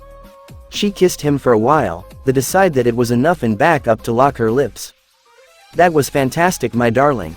Your lips are so sweet, said Sakuya licking her lips lustfully. When Sakuya back out, Menma received a vision of him with blonde hair kissing a pink short-haired girl at the bottom of what's looked like a cave. Alicia, seeing that Menma was stunned, turned to Sakuya and said, You've broke him, Sakuya. Leafa looked away with red face when Sakuya kissed Menma. Yeah, Rika will definitely kill him when he wake up. Naruto, you are at my mercy now. Your whole fate is in my hand. Wahaha, said Kirito and laughing evilly. Yui, seeing that, just smack his head and looked disapproving. Leafa decides to act and go Sakuya and drag the still stunned Menma away. Menma-kun need to deliver Kirito to the world tree. It was nice to meet again, Sakuya. But we must hurry now, said Leafa, dragging Menma on the scruff of his cloak. Sakuya looked at Leafa, surprised why she decided to drag Menma away right now. Then something clicked in her mind. Or maybe just want Menma-kun all to yourself, Leafa? Asked Sakuya and looked at Leafa deviously. What the heck are you talking about? Who the heck need this reckless idiot? He is just a pain all the time, stuttered Leafa with a red face and waving her hands in denial. I am sorry, but Menma has promised me that he will take me to the world tree. I need to meet one person on the top of there. No matter what, I need to find her, said Kirito seriously. Well, then thanks again for the help, said Sakuya and bowed her head down in gratitude. Menma opened his inventory and gives Alicia the bag full of cash and rare items. I think this will help to strengthening the alliance even more. Alicia looked in the bag in shock at all the cash and rare items. How do you have that many? Don't worry, that was just half of my cash. Just use it to strengthening the Slaughter Alliance. Well, thank you for that, Hiro-kun, said Alicia and leaned in to kiss Menma's cheek. Leafa, looking annoyed, a tick has appeared in her forehead. Bye, darling. I hope you will return to me when you finished off your business, said Sakuya, waving and winks at him. With that, the sylphs and Kate Sith flew away, leaving the three of them there. Menma came to Leafa check if she was okay, because she was tapping her foot in irritation for a while now. "Are you okay, Leafa? Don't go near me, you playboy," shouted Leafa, irritated, and flew away. "You are so troublesome, Menma," said Kirito with a sigh and began to hover up. "It's not my fault that the ladies are attracting to me," said Menma and followed them. Then he recalled the girl in his vision. Who is she, and what is her connection to me? Though based on the kiss we were pretty close, thought Menma deeply. Alfheim Neutral Territory Central Capital, Arun. Kirito, Leafa and Asuna have just arrived at Arun. They looked up at all light that came from all the buildings in the middle of the night at awe. It's like the whole city was lit up like a Christmas tree. "I've never been in such a place like this before," said Kirito, looking around in awe. "Me neither. It's such an amazing sight even looking from here," said Leafa, looking at the sight amazed. "Yeah, Arun definitely the most beautiful and largest city in this world. No matter how many times I came here at night, the sight still managed to impress me," said Menma, and smiling softly, looking at the sight before him. Suddenly, they heard the announcement on the speaker that was located on the tallest buildings. "The server will be down today, 22nd of January, from 4 a.m. to 7 a.m. for scheduled maintenance." Then the announcement was repeat again. Kirito and Leafa hearing the announcement and sigh. "So, that's all for today, huh? From 4 a.m. to 7 a.m., said Leafa, looking at the other two. Kirito looked at the world tree intently and said, "Yeah, well, let's find an inn to rest," proposed Kirito, and stretched his body. Then he turned to Menma, who had been deep in thought since the announcement was announced. "Oi, Menma, are you with us?" asked Kirito, snapped him out from his thought. "I remembered that I have some business to take care. You two just go to the inn and logged out. Don't worry, when you two log in I will be there. As I can't logged out, I will finish my business using this chance," said Menma, scratching his neck. Kirito looked at him suspiciously with critical eyes. "You don't plan to do something stupid, right?" asked Kirito, narrowing his eyes. "No, nothing like that. Just I forgot I had some unfinished business before decide to help you out," said Menma, and waving his head in denial. "Okay then, Yui can found the cheapest inn here?"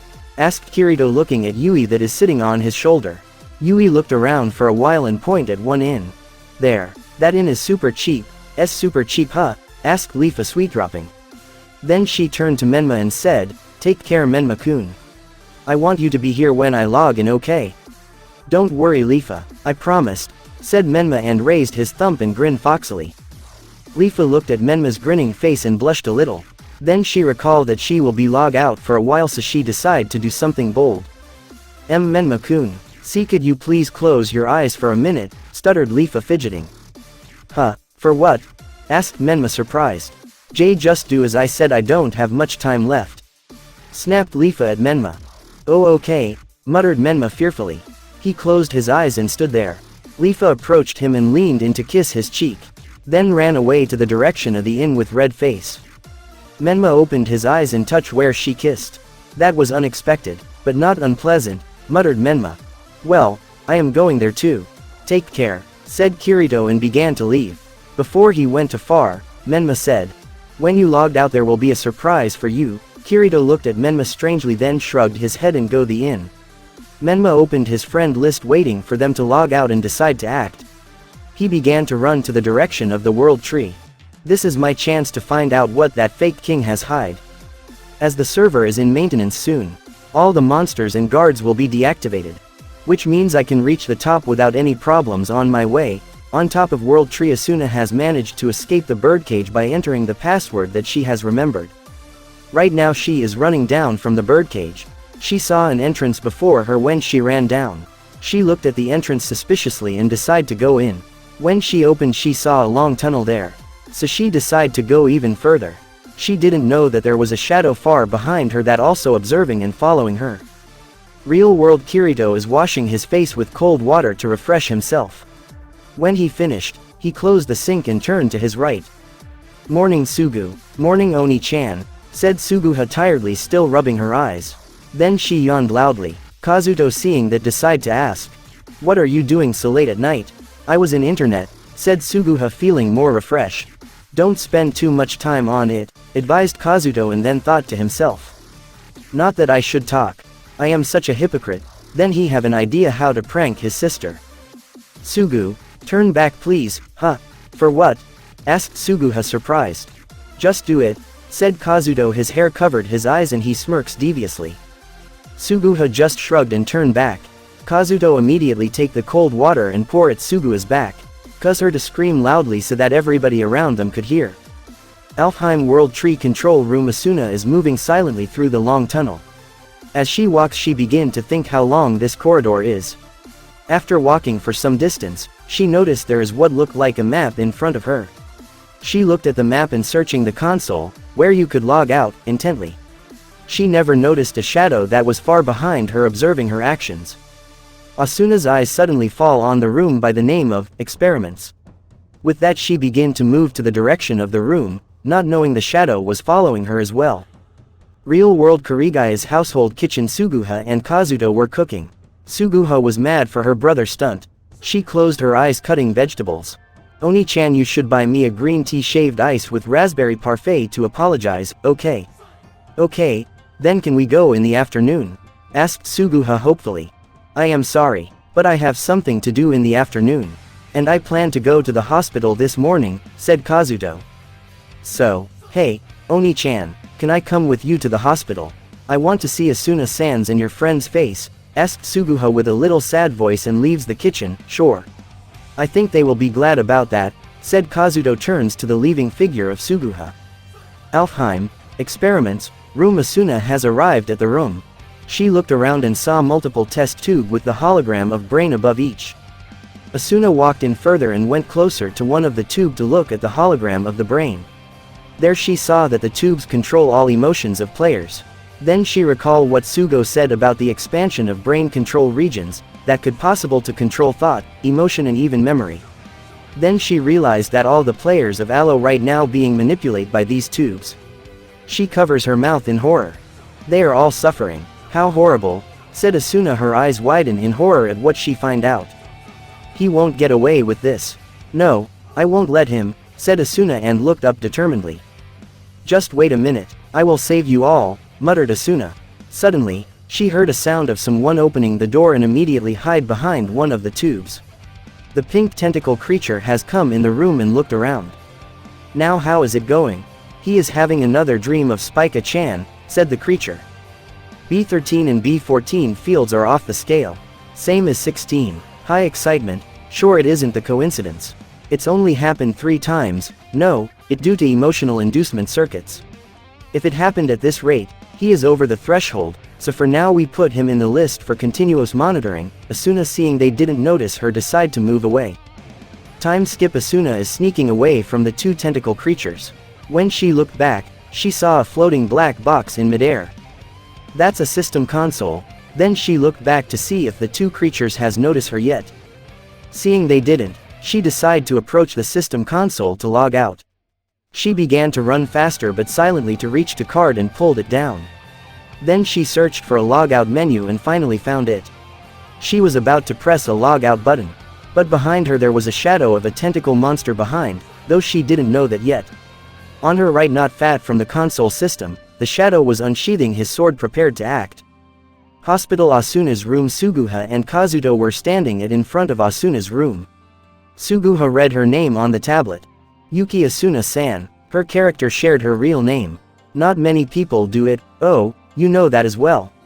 Naruto and Asuna are the only people I know that used real name in the game, said Kazuto. Then they proceed to go in the room. When they entered the room, Kazuto turned to Asuna and said, I'll introduce you. This is Asuna, Vice Commander of Knights of Blood Oath, Senku no Asuna. One of the 2 person that I couldn't match in speed and accuracy, said Kazuto, then continued, Asuna, this is my sister Suguha, and nice to meet you, Asuna-san, said Suguha smiling a little. Alfheim Control Room. Asuna was captured by the tentacle creature and it was restricting her right now.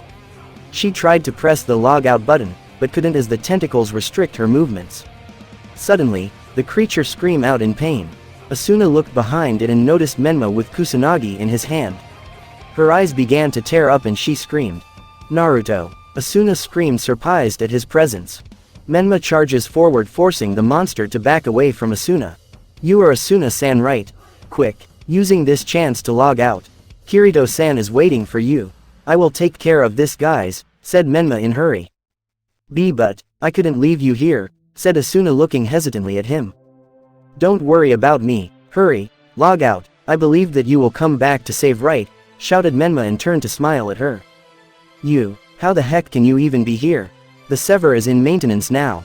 That should be impossible, shouted one of the creature. This maintenance is the only chance for me to find out the truth about this world. I was trapped here from the very beginning.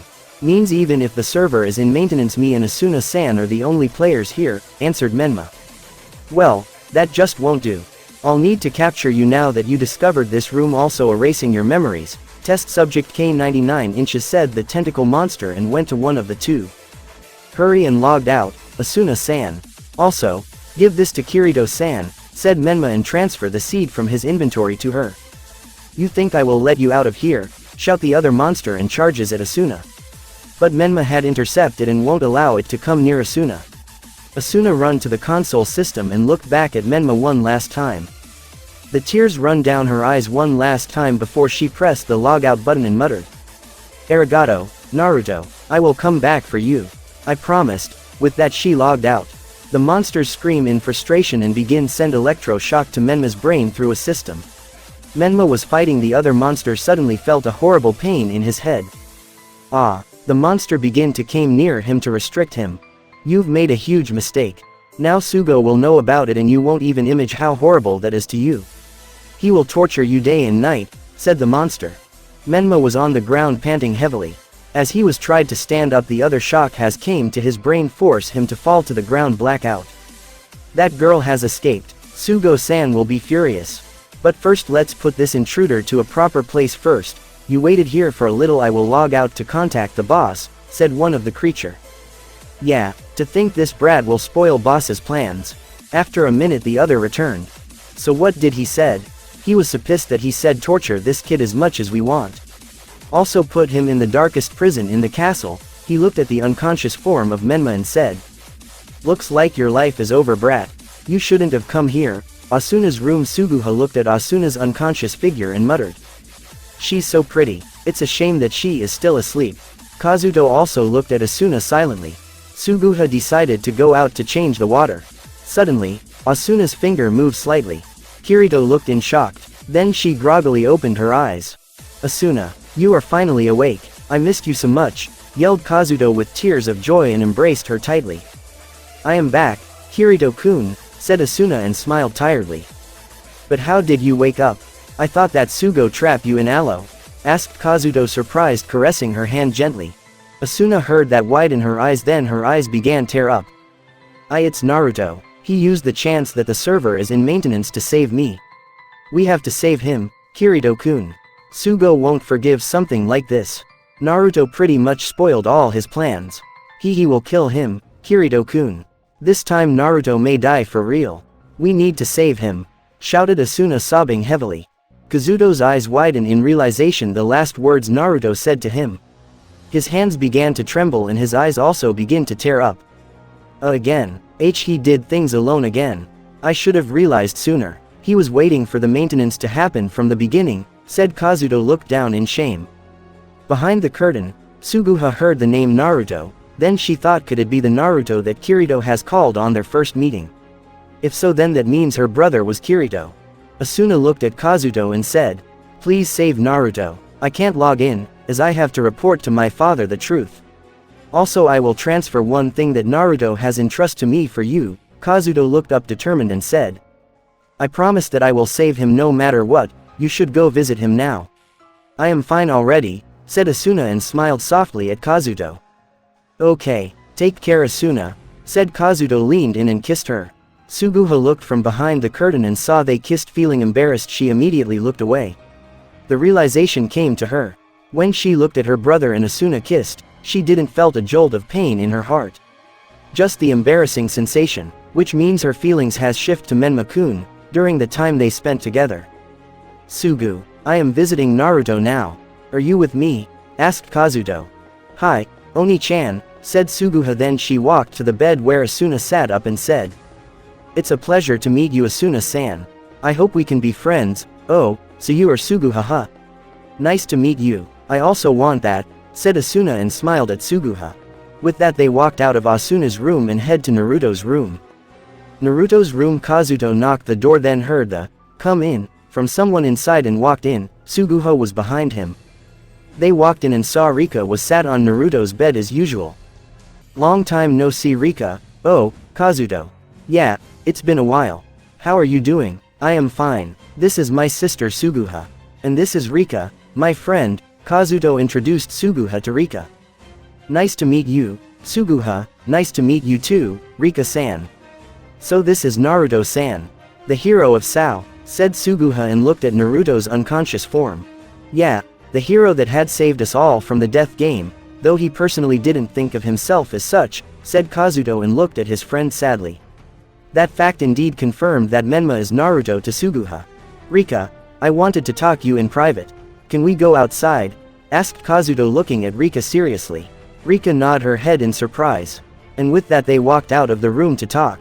Suguha came closer and caressed Naruto's cheek and muttered, "So this is how you look IRL, Menma-kun. Still as handsome as your avatar." Then she blushed at that thought. She touched her heart and felt how it began to beat faster than usual as she sat near Naruto. Her face heat up and she recalled each praise he gave her and felt butterfly in her stomach. "Is this love?" Outside Rika stood in front of Kazuto and asked. "So, what did you wanted to talk about?" "I have 3 news, 2 good and 1 very bad. Which do you want to hear first?" asked Kazuto crossing his arms. "Good first. Okay then. First is that I have found Naruto. He was trapped in Aloe. Second, Asuna is awake now," said Kazuto. "What? Why did he was trapped in there?" "Asuna is awake. When did that happen?" asked Rika, widen her eyes at each news. "Just recently, and because she was saved by Naruto. Here, come the bad news. Naruto was still trapped in Aloe.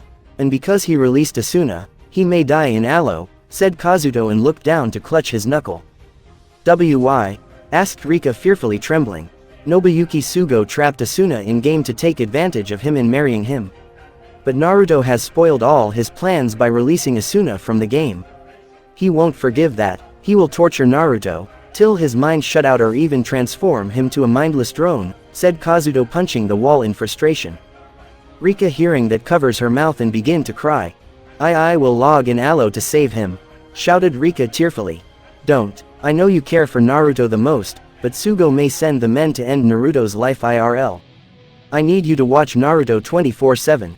Don't worry, I promised I will save him no matter what," said Kazuto and looked at her pleadingly. Rika looked at Kazuto's face and nodded hesitantly. "Oh okay, just promised me return him safely." Kazuto nodded his head, then he and Rika returned back to Naruto's room. Naruto's room. Suguha can't take her eyes from Naruto and caressing his cheek lovingly. Then she heard a sound behind and quickly retreat her hand. Suguha turned back and saw Kazuto and Rika walked in. "Well, I'll be going now. Sugu, let's go," said Kazuto, then turned to Suguha. "It's a pleasure to meet you, Rika-san," said Suguha and bowed her head. "The pleasure is all mine. Take care you too," said Rika. With that they both walked out. Alfheim King Oberon's castle prison. Menma was strapped to both legs and hands in shackles. His eyes was half-lit from so many tortures. "You should have done that, brat. Now you will remain here forever. When the boss log in, he will decide what to do with you next," said the pink monster and crawl away. Time skip Arun some in. Kirito logged in and saw Leafa was sat on the bed with her back to her. "Can I ask you a question?" asked Leafa. "Yeah," answered Kirito blinking in surprise. "You are Oni-chan, right?" asked Lita turning to Kirito. Kirito was surprised a little but still answered with a sigh. "So you've figured out?" "Yes, which means you are Sugu, right?" "Yeah, then that means the Naruto you talked about yesterday?" asked Leafa. "That's right, he is Menma, though for some reason he lost his memories," said Kirito. "So now you are going to rescue him by going to the top of World Tree?" "Yes, I must save him no matter the cost," said Kirito determined. "I will go with you. I want to say something to him when I meet him again," said Leafa also looking determined. "Well, then let's go," said Kirito and walked out of the inn. "Just you wait, Naruto-kun. We will definitely save you," said Lita and followed Kirito. Alfheim, Arun, Kirito and Leafa were heading to the direction of the World Tree. Suddenly, Yui stuck her head out from Kirito's pocket and asked, "This ID, why is Uncle ID there, Papa?" Kirito looked at Yui for a while and sighed. I forget that you didn't know yet. Your mama has been saved already, really? Oh, so that's it. Uncle used the moment that the server was in maintenance to sneak up to the world tree. But he couldn't logged out with mama and was trapped there. So now you and Leafa-san are gonna save him, right? Deduced Yui. You said that Naruto's signal came from the top of that tree. Did it was the same location as Asuna? Asked Kirito. No, Papa, Uncle is somewhere deeper. I don't know exactly where though, answered Yui, puffed her cheeks in irritation. I will try to fly up there now. Wait a minute, Oni-chan, shouted Leafa, but was too late. With that said, Kirito activated his wings and flew forward with great speed. Suddenly, as he was about flew up more, the invisible barrier had stopped him from moving up. Why the heck is a barrier here? Asked Kirito, irritated. Then he took out his huge sword from behind and tried to break the barrier with brute force. But it was useless, the barrier was still there. And his attack was reflect back to him. You can't break the barrier no matter what, Oni-chan. The only way to the world tree was through the dome by clearing the grand mission, said Leafa as she caught Kirito before he fell down. Then let's go there. I promised Asuna and Rika that I will save Naruto no matter the cost. We have very little time. As the time is passing by, Naruto was tortured every minute. Even such a person as Naruto won't be able to take so much brain damage, said Kirito and grit his teeth in frustration. I know that Naruto-kun is a very precious friend to you, Oni-chan. To me, he is important as well. But no one ever has cleared that quest. Even with the army it's still impossible to even get close to the gate, said Leafa looking at Kirito. Even so I will go. I must save Naruto. He saved my life. Now it's my time to repay the debt, said Kirito and flew down like a rocket. Leafa sighed and followed him, but slower. Asuna's room. Asuna was still unable to stand up and could only lying at the bed. Suddenly, she heard a knock on the door. She said, "Come in," and the person came in. But when that person has entered her room, her eyes narrow in anger. Why do you glare at me like that, my fiancé? Asked Sugo with fake hurting expression. I am not your fiancé. Release Naruto from Alo right now. When I can move I will go straight to my father and tell him the truth, said Asuna glaring at Sugo. Kukuku, I won't do that if I were you. After all, the life of your precious friend is in my hand right now, said Sugoi, chuckling like a snake and smirked confidently. Asuna's eyes widened in horror and she covered her mouth. Why you wouldn't? Oh, I would. That brat has just need to ruin all my plans like that. He will experience the hell in game. He may be alive, but the time he wasn't. He may feels freedom, but at the same time not, said Sugo and smirking evilly. Why you are a monster. Don't you have any humanity in you anymore, shouted Asuna crying. I wouldn't do something like this. If only you were remain there as it's supposed to be. So in some means, you were the one that doomed him, Asuna-chan, said Sugo and then turned to leave. But before he left, he turned his head looking from the shoulder to warn her. Remember, if you told something to your father then your friend's life is forfeit. With that said he turned to leave while laughing in satisfaction as he leaving. Asuna began to sob and covered her mouth. She hiccuped and stuttered. It's my fault. I am sorry Naruto. Please forgive me. Then she heard a knock again and turned her head to see Rika was there. Rika, seeing Asuna was sobbing, decided to check her out. What's wrong, Asuna? It's the first time we see each other IRL and you are crying. Asuna hiccuped and hugged Rika tightly. Rika didn't understand why Age suddenly hugged her like that. I am sorry Rika. Because of me that Naruto's life is in danger now. I understand if you are angry with me, said Asuna, as she backed away to look at Rika. No, silly, it's not your fault. Naruto-kun would never want you to blame yourself because of him. You should know him by now. He will do anything to protect or rescue his friends. Also I have trust in Kazuto and Suguha. They will succeed. Just believe in them, said Rika, bonk on Asuna's head softly and smiled warmly at her. Asuna hiccuped one last time and shook her head to clear it. You are right, I will believe in Kirito-kun and Suguha-chan, said Asuna and smiled a little. Alfheim marooned the gate of the grand quest to Word Tree. Kirito is standing at the huge stone gate with two huge stone knights standing on both sides. When he decided to come closer, the stone's knights raised the swords to prevent Kirito from moving forward. You who know not the heights of heaven, do you desire the passable to the castle of the king? Then a menu for the quest appeared in front of Kirito. Kirito looked at the quest and read. Will you attempt the grand quest? Guardians of World Tree, yes. No, he pressed yes and the gate began to open slowly. Just you wait, Naruto. I will get you out of there real soon, said Kirito and walked in the gate. Inside the dome Kirito walked in and only saw that everything was dark. Suddenly, the room lit up and he saw thousands of glowing crystals surround him. Then he looked up at the top, there was an entrance there. Kirito unsheathed his sword and activates his wings to propel up at great speed. Here we go. Suddenly, from one of the crystal, the guardian appeared and began to intercept Kirito. Kirito looked at it in anger and charges forward, clashed blades with it, then stab it on the head, destroyed it. Just as he decided to fly up more, the other crystals began to glow and out of them the guardians appeared.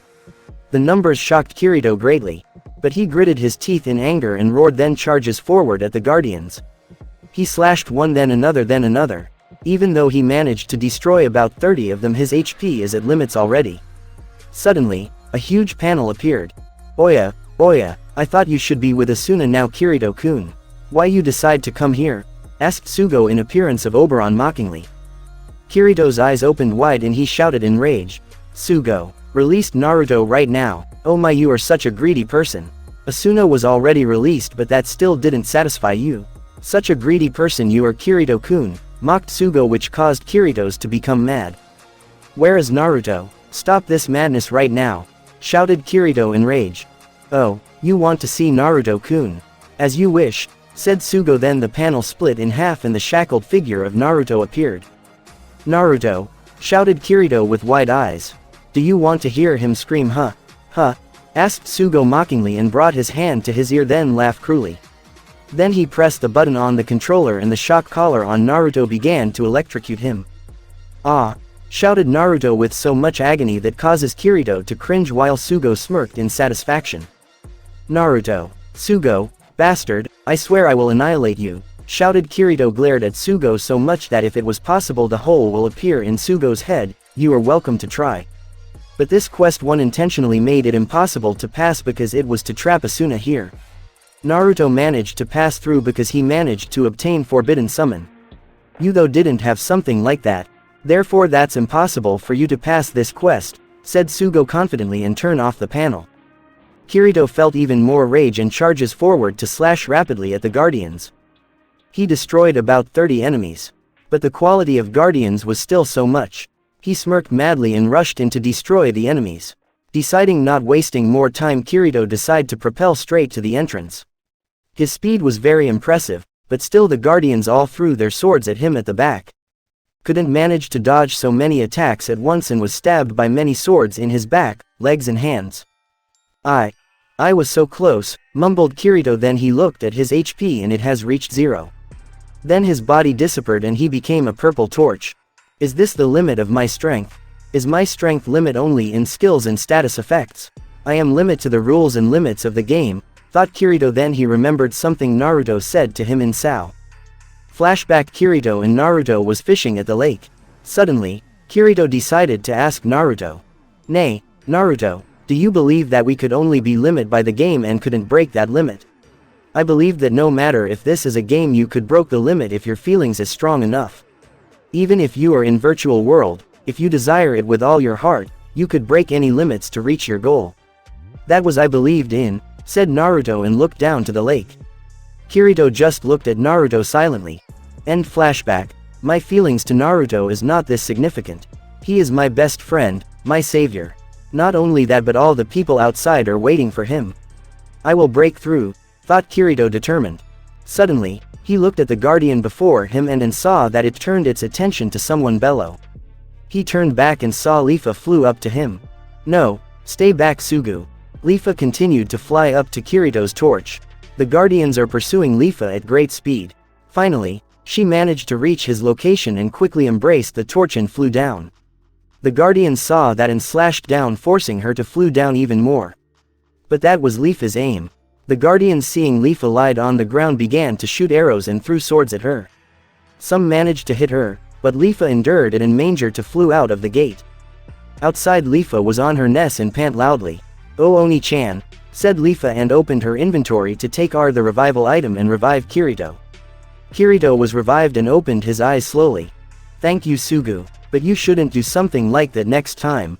Now I must return there, said Kirito rubbing Leafa's head and stood up to move to the gate again. Why you shouldn't go there alone Oni-chan? You couldn't pass there alone, shouted Leafa. But I must go. I saw with my own eyes how Naruto was suffering. We don't have much time. That bastard may even kill him when he want. I promised Asuna and Rika that I will return him safely. Naruto's life is dropping with each minute we ain't talking, said Kirito grip his knuckles in anger. Leafa hearing that covered her mouth in horror. She looked back to Kirito's back and began to talk. You know, I used to love you Oni-chan. I knew that we were cousins for a while now. When you were trapped in Sao I cried every day and hoped that you will one day wake up. Then you woke up but you always avoid me and go to the hospital to visit Asuna-san. I realized that you have feelings for Asuna-san and felt my first heartbreak. But then I met Menma-kun. He always compliment me and joke around silly. Then I realized that I am in love with him. I am glad for that as my love for him has healed my heartbreak. To me Naruto-kun is very important as well Oni-chan. But you couldn't accomplish anything alone. Naruto-kun is a strong person, he won't die easily like that. You do know that Rika is in love with Naruto as well right Sugu? Asked Kirito. I know that. But I won't give up. Not again, I will share him with her that is need. I don't want to feel heartbreak again, shouted Sugu. Let's logged out to check on Naruto, okay? Asked Kirito. Suguha nodded her head and smiled. Naruto's room. The doctor was checking on Naruto's health. Suddenly, he noticed that Naruto's heart rate began to drop. Quickly, called the head doctor here, shouted the doctor to the nurse. The nurse startled and nodded her head then ran to find the head doctor. After a while, the head doctor came in to check on Naruto's condition. Kirito and Suguha walked in that moment. Then what they've heard scared them so much as they began to tremble. It's bad, at this rate he will only have 3 days at max. More than that he couldn't take it. Then they turned behind at the sound of something dropping to the floor. That was Rika, she just dropped the flower that she bought for Naruto. Her eyes were wide and teary. Naruto's room, all the people in the room stood silently, as they heard what the head doctor just said. Rika was the one that broke the silence and rushed to the doctor and grabbed his shoulders then shook him. What do you mean? He has only 3 days at max. Don't joke cruelly like that doctor, asked Rika smiling at him in hope that what he just said was a joke. I am very sorry, but that was no joke. His brain has been damaged pretty bad that his heart couldn't take any more. If in 3 days Naruto-san not wake up, I am afraid he will leave this living world, said the head doctor solemnly looking down. Can't you do something to help doctor? I beg you, I don't want to lose him. Please, do something to help him, cried Rika and sobbed heavily. I can only stabilize his condition for a while. But if in 3 days he won't wake up, said the head doctor not finishing his sentence on purpose. Kirito hearing what the head doctor has said and his eyes widen in horror then he looked down on the ground helplessly. Suddenly, he heard a sob behind him, he turned back and saw Suguha ran away. Not wanting to leave her alone, he decided to follow her. Outside Kirito has managed to keep up with Suguha and saw her sobbing heavily standing near the window. He decided to comfort her and hugged her to the waist. Oh Oni-chan, that is unacceptable. And Naruto shouldn't be in a situation like this. He has sacrificed himself to save all players in Sao. Why the fate is so cruel to him? Kirito just looked down at Suguha sadly. Yes, fate indeed was cruel to Naruto. But he won't give up till the end. So will we. We have 3 days left to save him. I won't give up no matter what. Suguha used her hands to dry away her tears and nod. Yes, I won't give up also. As long as there is hope, I won't give up. 3 days is enough to save Naruto-kun. Kirito backed away from Suguha and said with determination. Then let's return and save him. We don't have so much time anymore. Suguha nodded her head and they both rushed out. Asuna's room. Yuki Shozu has heard that his daughter has awakened and he is rushing to her room. When he arrived, he opened the door to her room, looked inside and indeed Asuna was awake and looked at the window solemnly. Asuna, my daughter, you are finally awake, shouted Shozu in happiness and hugged his daughter tightly. Asuna felt his hug widen her eyes a little then close her eyes and said. Yeah, I am back Otu-san. Shozu back away from his daughter and decide to ask her. How did you manage to wake up? Also where has you been? Asuna was about to say something, then she remembered Sugo's warning and shook her head. I am sorry Otu-san. But I can't tell you anything. Naruto's life will be in danger if I was about to say anything that happened with me, said Asuna and looked down solemnly. Shozu looked at his daughter for a while and said, Sasugo was involved in all this huh? I am grateful for Naruto-san once more for saving you. Asuna looked wide eyes at that and stuttered. How? When? I had my suspicious in Sugo during the time that he has proposed to you when Kazuto-kun was here. I have researched the data about Kayaba Akihiko, and found out that even though he was the one that trapped every players that play Sao, he was never the person to prevent players from progressing. Which means when Naruto-san has defeated him, he did as he promised and released all the remain players. And not long after that Sugo has became the chief in full dive technology. During that time, you and Naruto-san along with 300 players from Sao never awake. Now you words has indeed confirmed my suspicion, said Shozu. Then to-san, we need to get Naruto from Sugo's clutch. For the punishment that he released me, Sugo is torturing him. We need to hurry Otu-san, shouted Asuna with wide eyes and plead her father. About that, the head doctor has said that Naruto-san has taken so much damage that his heart couldn't take any longer. In 3 days, if he is not awake, said Shozu looking at his daughter solemnly. Asuna widened her eyes and covered her mouth to hide the sob. And no, that can't be. Naruto is always strong, nothing has ever scared him. I refuse to believe that he will die. Kirito-kun and Suguha-chan have promised me I believe in them. They will save Naruto. Shozu just embraced his daughter to comfort her as she is crying. Alfheim Gate to the Grand Quest. Leafa and Kirito opened their eyes then looked at each other and nod. They were about to proceed to the gate, but a voice behind has stopped them. Leafa-chan, I've been looking for you everywhere, said Rakan waving at her. Rakan, what are you doing here? Asked Leafa surprised. I've followed you for a while now. Hey, where is that imp in the mask? Said Rakan then asked. Leafa looked down sadly and answered. We are about to save him right now. Rakan looking at the sad face of Leafa and decided to ask her. Is he important to you? That imp, do you like him? Rakan asked and looked down, his hair shadowed his eyes. Leafa thought for a while and answered silently. Yeah, I guess so. Rakan heard that and his eyes began to sadden, then he shook his head and said. Let me help you guys also. If Leafa-chan will be happy with him, I will be happy as well. Even if I am not the one that will bring that happiness to her, Leafa looked at Rakan and muttered. Rakan, but, if he makes Leafa-chan cry, then I will kick his ass and took her away, said Rakan clutching his knuckle. Leafa looked at him then sighed and smiled. What are you talking about, baka? With that said she bonked on his head. Rakan rubbed his head and muttered. That was mean, Leafa-chan. Kirito laughed at the scene then said. Well, let's go then. With that said they entered the gate. Inside the gate dome of guardians Kirito flew up and looked at the entrance above him. Then he turned to the two bellow. You two focusing on healing me. I will take care of the guardians. Leafa and Rakan nodded their head and began to chant incantation. Kirito looked at the guardians that has appeared, narrowed his eyes and charged forward with great speed and cut down the guardians one after another. The guardians continued to charge at him. Kirito swung his sword horizontally and slashed down all units in the front. Rakan and Leafa just looked at the scene in awe. Wow, but that won't be enough. The enemies are still too many, said Leafa. Then out from the crystal even more units began to appear. Kirito looked at the units that has appeared and grouted his teeth. There were so many of them have appeared that the entrance couldn't be seen because of their numbers. They began to rush at Kirito one after another, forcing Kirito to fall back at a certain distance behind. Rakan and Leafa seeing that looked at each other nodded their head and began to heal Kirito.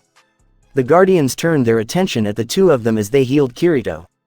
We didn't attack them, why are they targeting us? Asked Rakan looking at the guardians. Probably the algorithm of this guardians are different from the monsters that we have faced.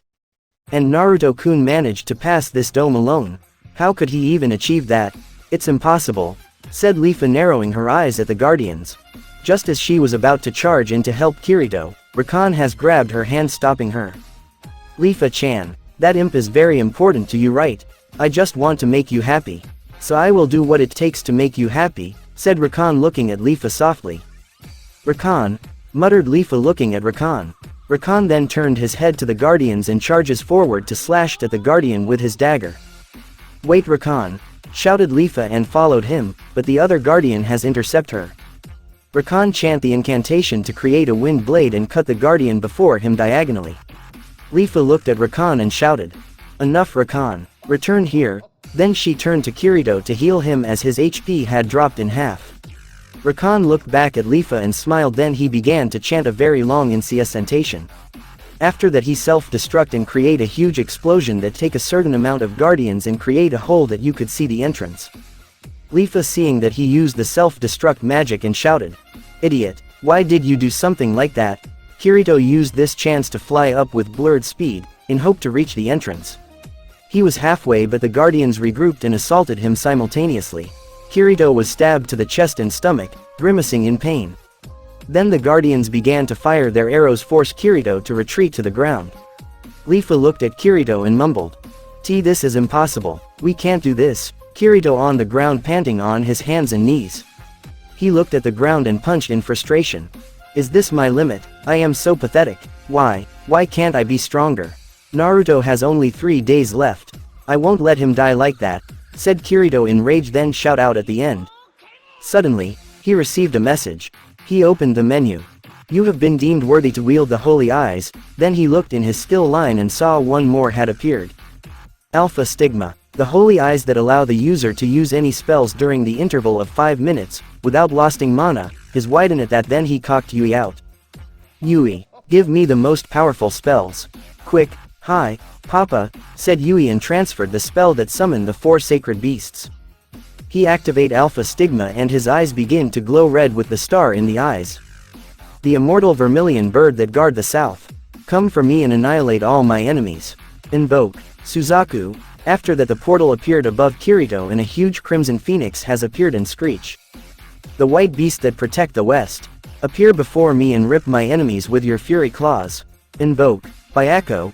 Then a portal appeared and a huge white tiger appeared. It roared loudly, shaking the dome. Lifa looking at shock and wide eyes all the time at her cousin's new power. "The azure dragon that sleep in the East Ocean. Float up from the endless ocean and drown all my enemies. Invoke Seryu." Then he flew up a little as a portal bellow appeared, then a huge amount of water came from it and a huge azure dragon appeared. It roared loudly when the portal below him has closed. "The black tortoise of the north. Become my impenetrable shield and deflect all the enemies.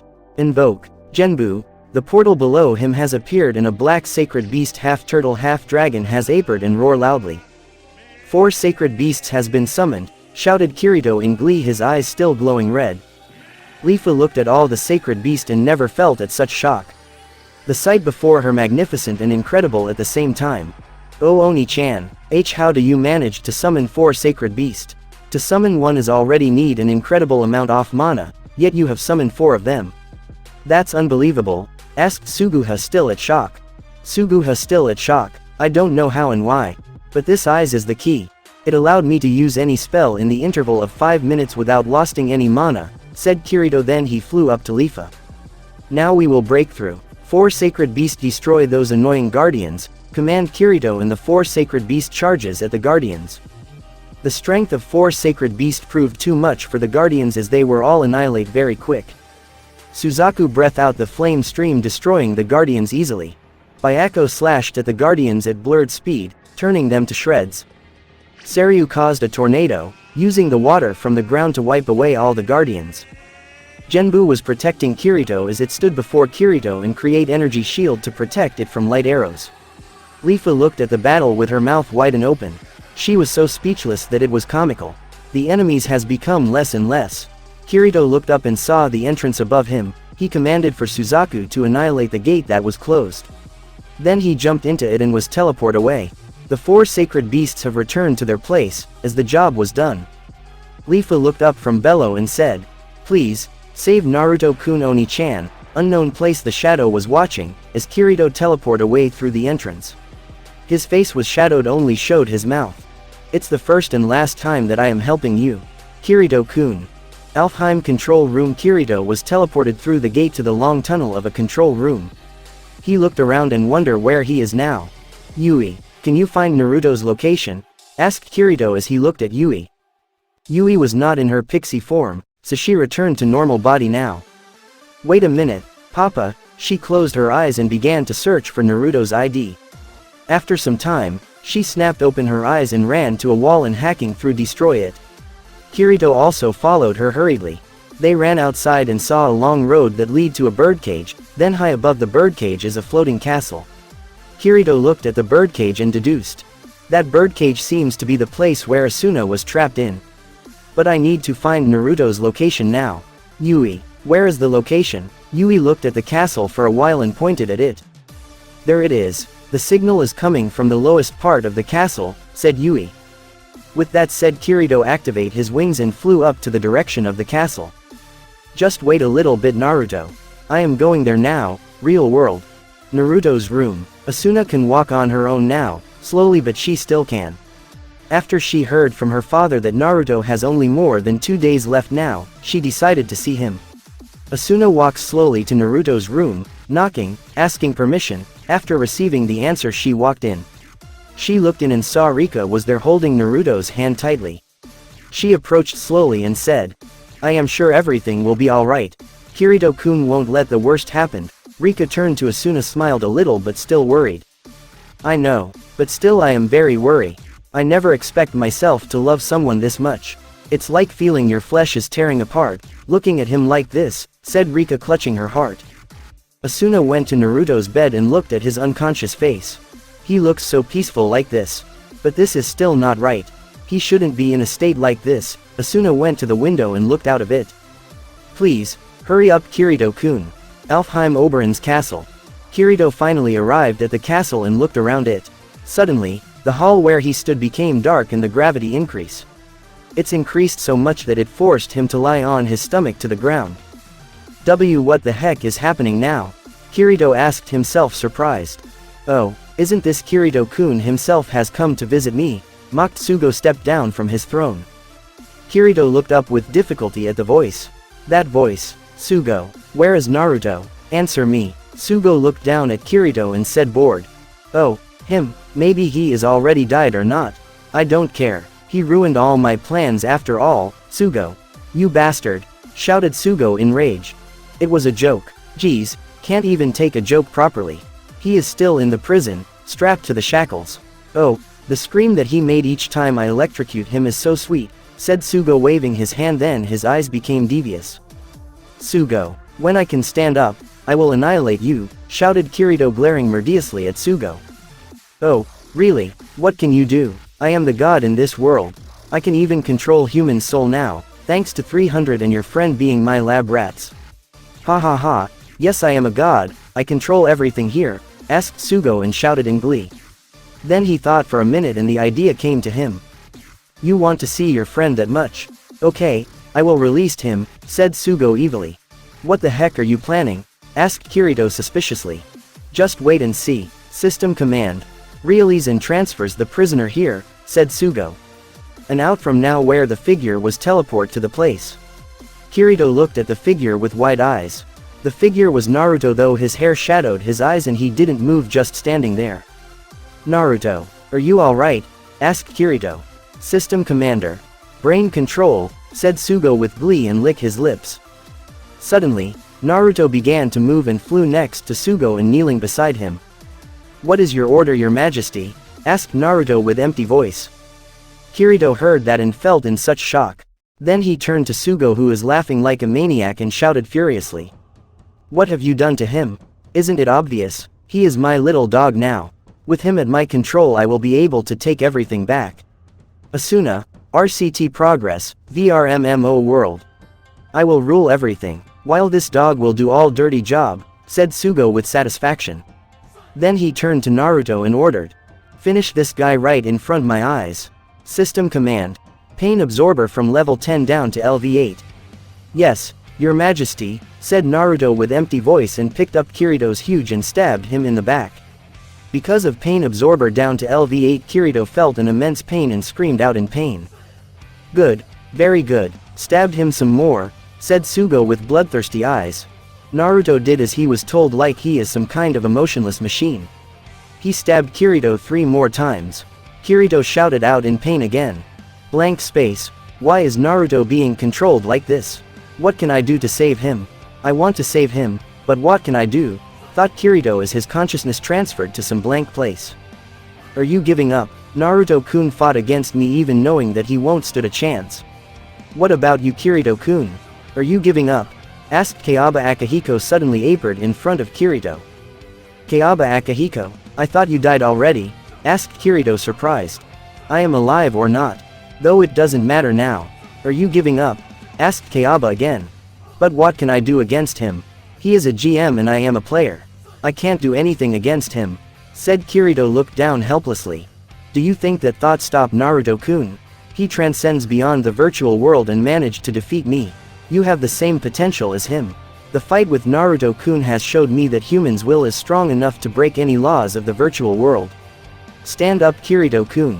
Show me your will to protect the precious ones to you, said Kayaba. Then before he disappeared he said, Oh, I've sealed the memory of Naruto-kun to that seed. If you activated all of his memory will be back. With that said, Kayaba Akihiko disappeared before Kirito. Back to the dark place, Sugo looked how Kirito suffered with a sick satisfaction in his eyes.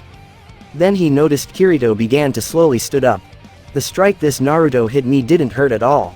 There was no soul in that attack. He is just a puppet to you now. He won't be an worthy opponent to me, said Kirito and looked up in determination.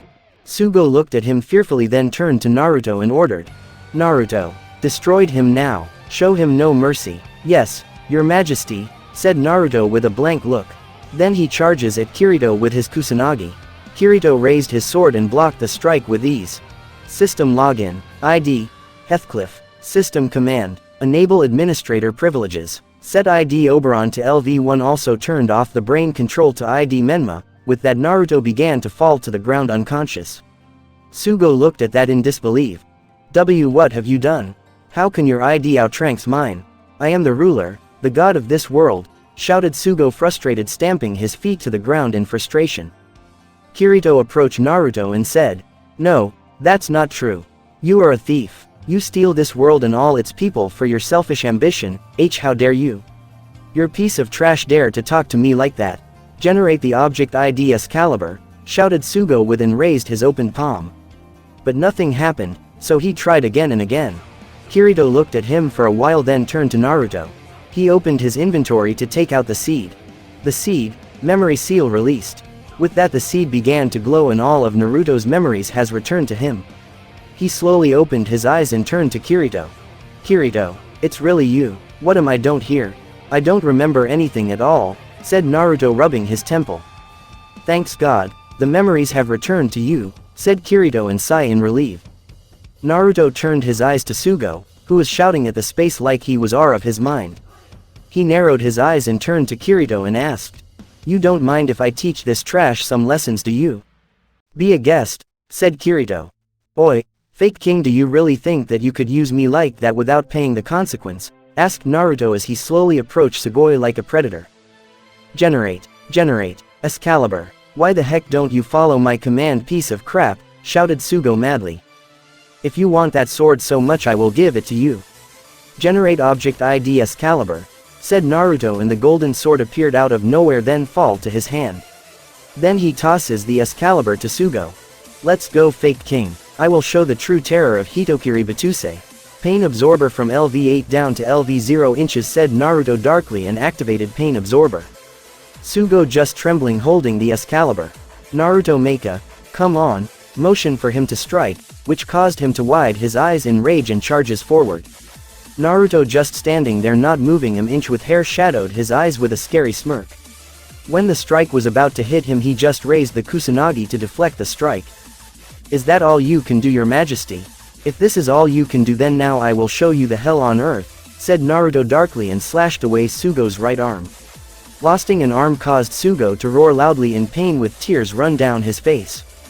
That strike was for trapping Asuna and 300 players, then he slashed away Sugo's left arm.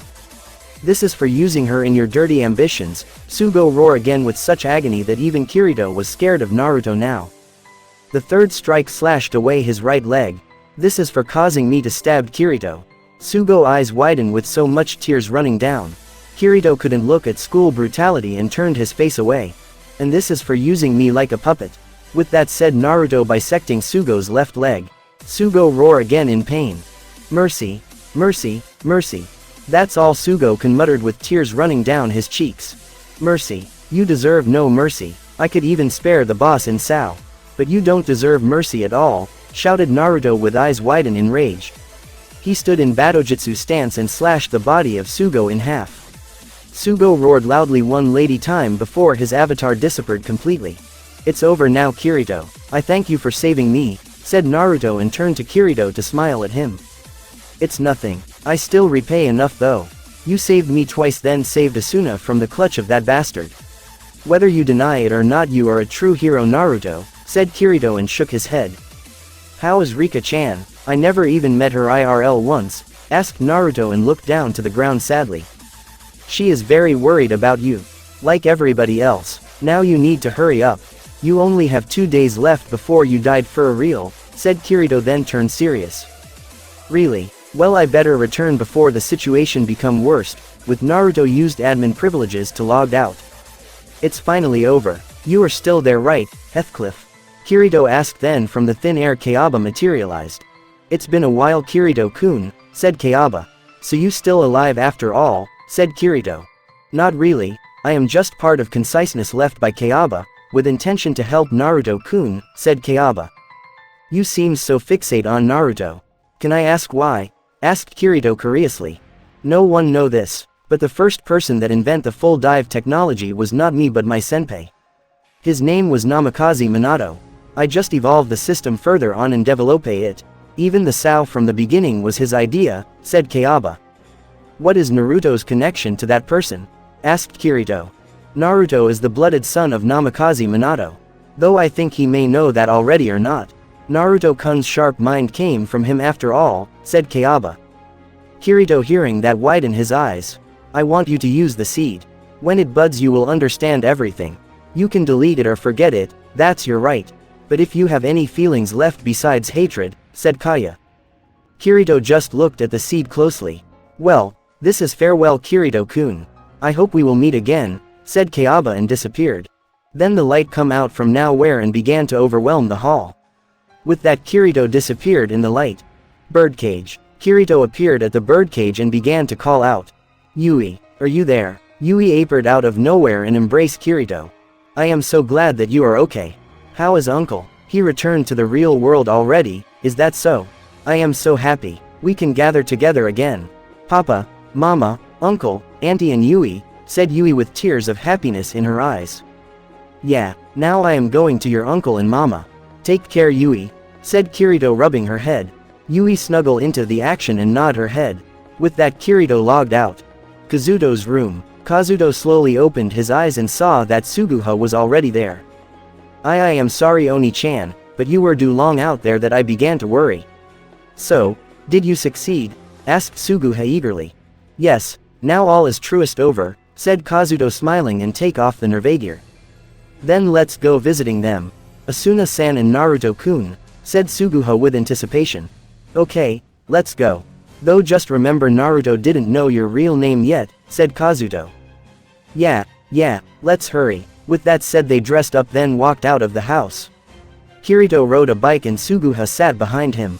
I can finally meet you IRL, Asuna, Naruto-kun, thought Kazuto and Suguha on the way to the hospital. Kirito and Suguha tried to arrive to the hospital as quick as they can. Suddenly, they felt some kind of uneasy feeling. Suguha touched her heart and wondered. What is this uneasy feeling I am feeling? Naruto's room. It was very late and no one was presented in the room. Naruto slowly opened his eyes and sat up to remove the Nervagear from his head. He sighed and shook his head. Suddenly, he heard the sound of someone opened the door to his room. He narrowed his eyes at that. When the figure showed himself, Naruto began to grit his teeth in frustration. The figure was none other than Nobuyuki Sugo with a military knife in his hand. You are such a cruel person, Naruto-kun, to kill in such a painful way. I can still feel the pain even now, you know. But I will end your life here. With my own hands. You have just woke up, so you can't move properly. This will be the end for you. But I won't kill you just yet. I will cut you to pieces like you did to me, said Sugo. His eyes showed madness. Naruto tried to move his legs but cursed in frustration. It's over now, bastard. Asuna has returned to reality, me too. You have lost, just accept that fact, said Naruto. Over. No, nothing is over. I will go to America, there will be many companies that need my expertise. I will become the god once again. But first, I will kill you, Naruto-kun. You are such a nuisance that I should have get rid from the very beginning, said Sugo madly and slowly approached Naruto. Naruto accepted the reality with a calm look on his face. So this is the punishment for killing the PK players in Sao. It's truly over now, I can't move from this place. And no one will come this late. Goodbye, Kirito, Asuna, Leafa and Rika-chan. I am sorry, but it seems the fate wants to take away my life no matter what. Sugo approached Naruto's bed and stabbed Naruto to the shoulder. Caused Naruto to scream out in pain. You have a beautiful girlfriend, am I right? What was her name? Oh, Rika-san, right. When I am finished with you, I am gonna have some fun with her. Kukuku, said Sugo with a sick look and licks his lips hungrily. Naruto, holding to his wound shoulder, hearing that, widened his eyes and shouted in rage. Don't you dare touch her, you sick bastard. What can you do to me? You can't do anything. I will have some fun with her. It's such a shame that you won't see her face when I get senselessly. Ha ha ha, said Sugo with even more insane expression. Sugo, I will fucking kill you. I swear to God I will kill you, shouted Naruto with such rage his eyes is like that of a hungry predator. Too bad, you can't do anything. I'll kill you here. Goodbye forever, Naruto-kun, said Sugo, then his smirk turned wide. Just as he was about to stab Naruto, Kirito appeared in the room and threw his shoe and disarmed him. Kirito ran into Sugo and punched him in the face. Sugo was sent flying to the ground by the punch. Kirito turned to Naruto and asked, Naruto, are you okay? Yeah, though I need to stop the blood leaking from my shoulder, said Naruto holding on his shoulder. Sugu, quick, bandage Naruto's wound, said Kirito to the door. The door opened and Suguha quickly ran to Naruto to bandage his wound.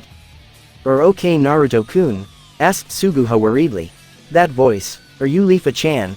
Asked Naruto, tilting his head and narrowed his eyes. Suguha smiled happily that he recognized her. Yes, though my real name is Kurigaya Suguha, said Suguha. Sugo began to stand up from the ground and shouted madly. Kirito-kun, you are interfering again. I will kill you here as well. With that said, he began to charge at Kirito. Kirito dodged the slash with fright eyes. Naruto narrowed his eyes at that, then he remembered there was a sleeping syringe that he hid from the doctors, just in case he was attacked. Suguha-chan, please take the syringe below my pillow and injected it with Sugo. Use the distraction that Kirito is providing, said Naruto silently. Suguha nodded seriously and took the syringe from the pillow, then slowly sneaking behind Sugo.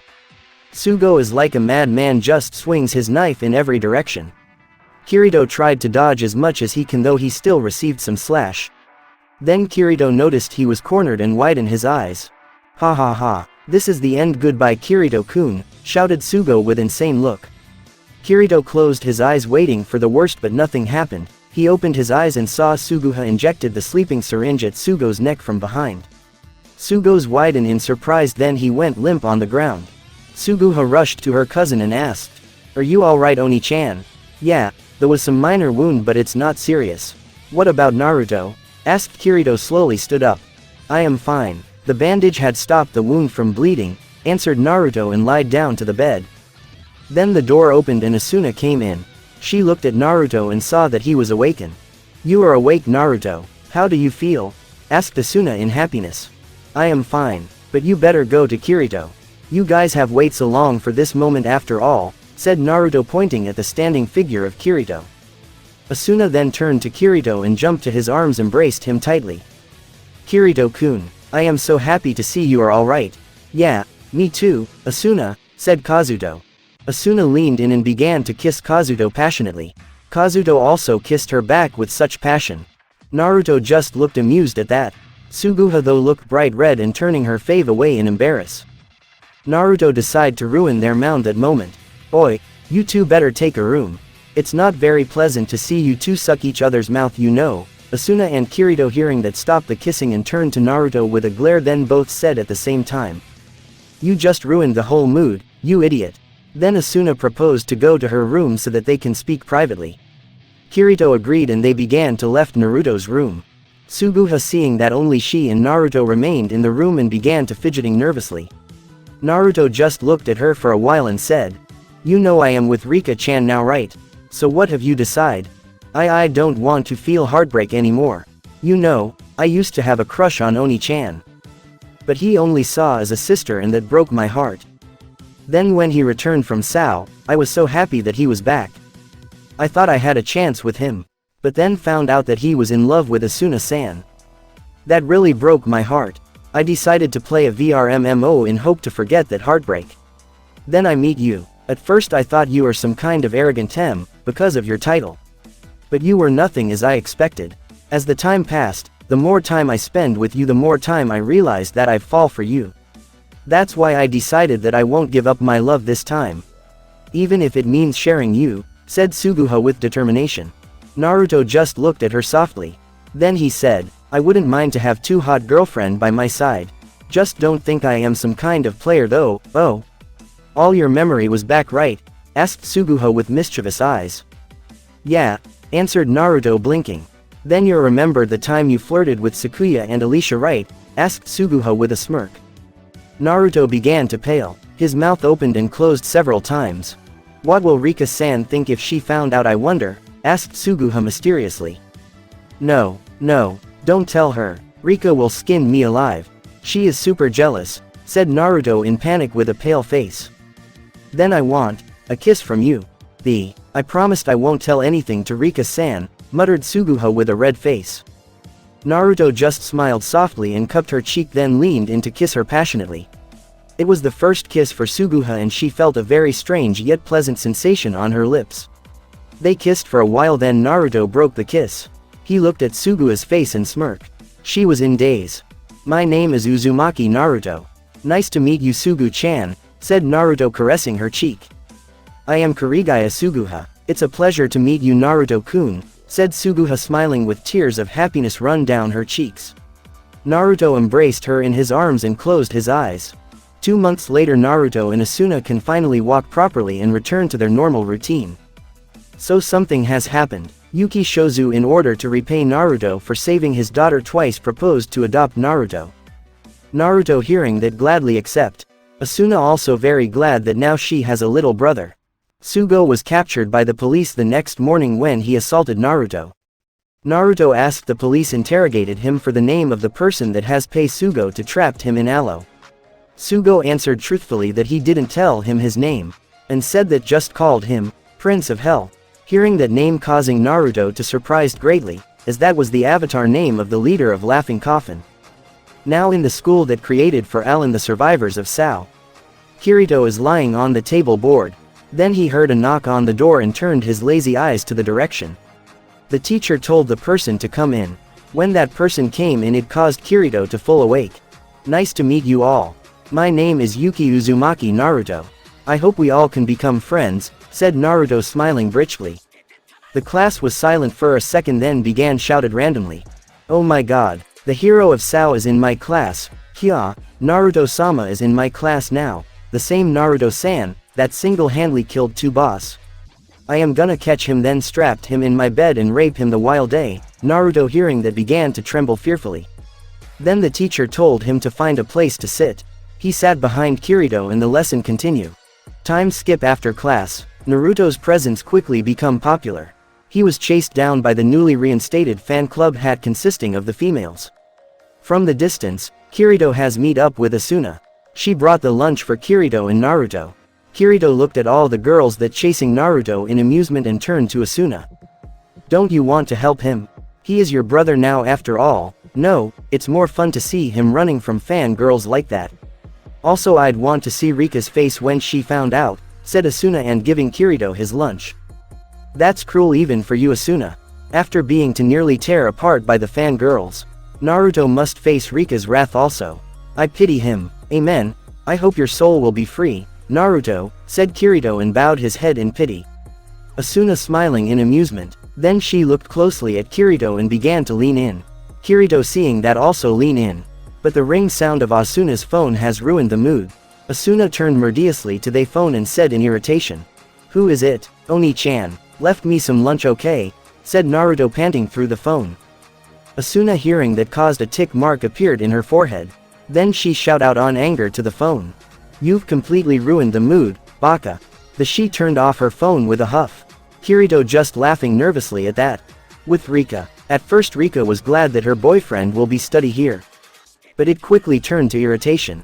First, she found out that Naruto has flirt and was kissed by some women in Alo by Kazuto. Second, she found out that there is a female fan club of Naruto now. When I get my hand on that pervert, said Rika glaring ahead with grit teeth. You shouldn't worry, Naruto love you with all his heart after all. Also those accident happened when his memory were lost after all, said Keiko sitting at the table. I know that but still it's frustrating. He has 2 girlfriend now. And that fan club irritate me to no end, said Rika sigh in frustration. Then the door behind the class opened slowly. Keiko was about to say something but Naruto make a silent sign to keep her quiet. Naruto slowly sneaks up to Rika and embrace her around her waist. Did you miss me? Asked Naruto snuggled to her hair. Rika smiles and turns around to look at him. Yeah, though you are a celebrity now I see. What's with that fan club? Asked Ruka smiling too sweetly for Naruto taste. It's not my fault I attract other women, complained Naruto with a pout. Yes, you don't guilty at all. Though remember me and Suguha-chan are girlfriend now. If you are gonna chest one us, warned Rika with a dangerous gleam in her eyes. Naruto immediately paled and answered. That will never happen, you two are the only ones for me, good. Now kiss me with as much passion as you can, said Rika seductively and leaned into Naruto's face. Naruto did as she was told and kissed with as much passion as he can. Keiko just looked at the scene and smiled. Time skipped. Kirito, Asuna, Naruto, Rika and Suguha were walking to the direction of Agil's cafe. Naruto looked at Asuna and complained. How can you be such cruel Oni-chan? You left your brother to be chased by the crazy female fan club. Asuna just huff and flick her hair. Why is that? It's my fault that you are such a celebrity now. Naruto just sigh heavily while Rika and Suguha latch on his arms and smiling brightly on the way to the cafe. Kirito decided to hold on Asuna's hand. She looked at Kirito and smiled softly. Agil's cafe. They opened the door to the cafe. And saw there were many people already there. It seems we are a little late, said Kirito. Not really though the main characters always appeared in the last minutes. Is that right? Asked Klein. Then Rika dragged Naruto to the stage and began to speak. Alright, you will be standing here my darling. Now. Then she raised the mic to the crowd and they shouted out. Congratulations on clearing Sao, Naruto. Naruto just feeling embarrassed at the praise and scratching his head nervously. Cheers, shouted Rika and everybody began to cheers loudly. After some minutes Naruto sat down on the bar and ordered. Master, sake please. Agil just closed his eyes and slid the cup to Naruto. Naruto tasted the drink and said. Hey, this isn't sake. You are still a minor. I can't give you the real thing, said Agil. Give me the real thing then, said Klein sat down next to Naruto. You will return to work soon right? Is that okay to drink before the work? Asked Naruto. It's alright. By the way, you are such a lucky bastard. You already have such a hottie as Rika-chan. Now you even have your own female fan club. I am too jealous of you, said Klein then cried with fake tears. Lucky, you don't know her just yet. She is a tigress. As for the fan club I never wanted from the beginning. And I have one more girlfriend, just so you know, said Naruto and sipping his drink. What, Rika-chan isn't enough now you even take the second? Who is she? Is present here? Asked Klein shook Naruto rapidly. Naruto was in daze from the shaking. He shook his head to clear his head. Avid answered. Yeah, she is sitting near Rika and talk with Asuna over there. Naruto pointed his finger at the smiling face of Suguha. What, you are dating Kirito's sister as well? How come Kirito still has not killed you yet? Asked Klein in bewilderment. Naruto just shrugged his head and continued to sip his drink. Kazuto walked to the bar and asked. So Agil, how has the seed been? It's amazing. There are around 50 mirror servers. About hundreds of download sources. And 300 major servers that are actually running it. When Kirito saved Naruto, he used the seed that Kayaba has give him. He brought to Agil and asked him to analyze it. In that seed, there are other program package containing another full dive system MMO by Minato Namikaze. Now anyone that good with internet connection server could download the seed to create his or her own world. Kirito asked Agile to upload the seed so that everybody can use the seed. With this, the VRMMO that was dying has been restored. The Allo data was transferred to different company that's still running it. But Alfheim was not the only VRMMO that had been developed their own servers. The other VRMMO games also began to run their own game servers. Also, you can use the character from one game to convert to another. But that's not all. Naruto decided to revive the Aincrad and brought it to Alfheim. Also, he developed a system that can transfer the skill of one game to another. That system has been used by many players and they were grateful for Naruto to develop such system. Which means Kirito's dual wielding in Naruto's Shukuchi can be used in other MMO. Alfheim Kaith's Sith territory above the capital city, Freelia. Leafa was flying at the greatest speed. Then she decided to fly up as much as she can, to reach her limits. When she was about to reach the moon, her wings can't take anymore and she began to fall. She closed her eyes and began to fall freely. Suddenly, she felt Dine hold her bridal style and opened her eyes to look at the shining blue eyes of Naruto. Though he looked different and in different outfit, Naruto was back in his star deity equipment, though he still has his bat wings behind.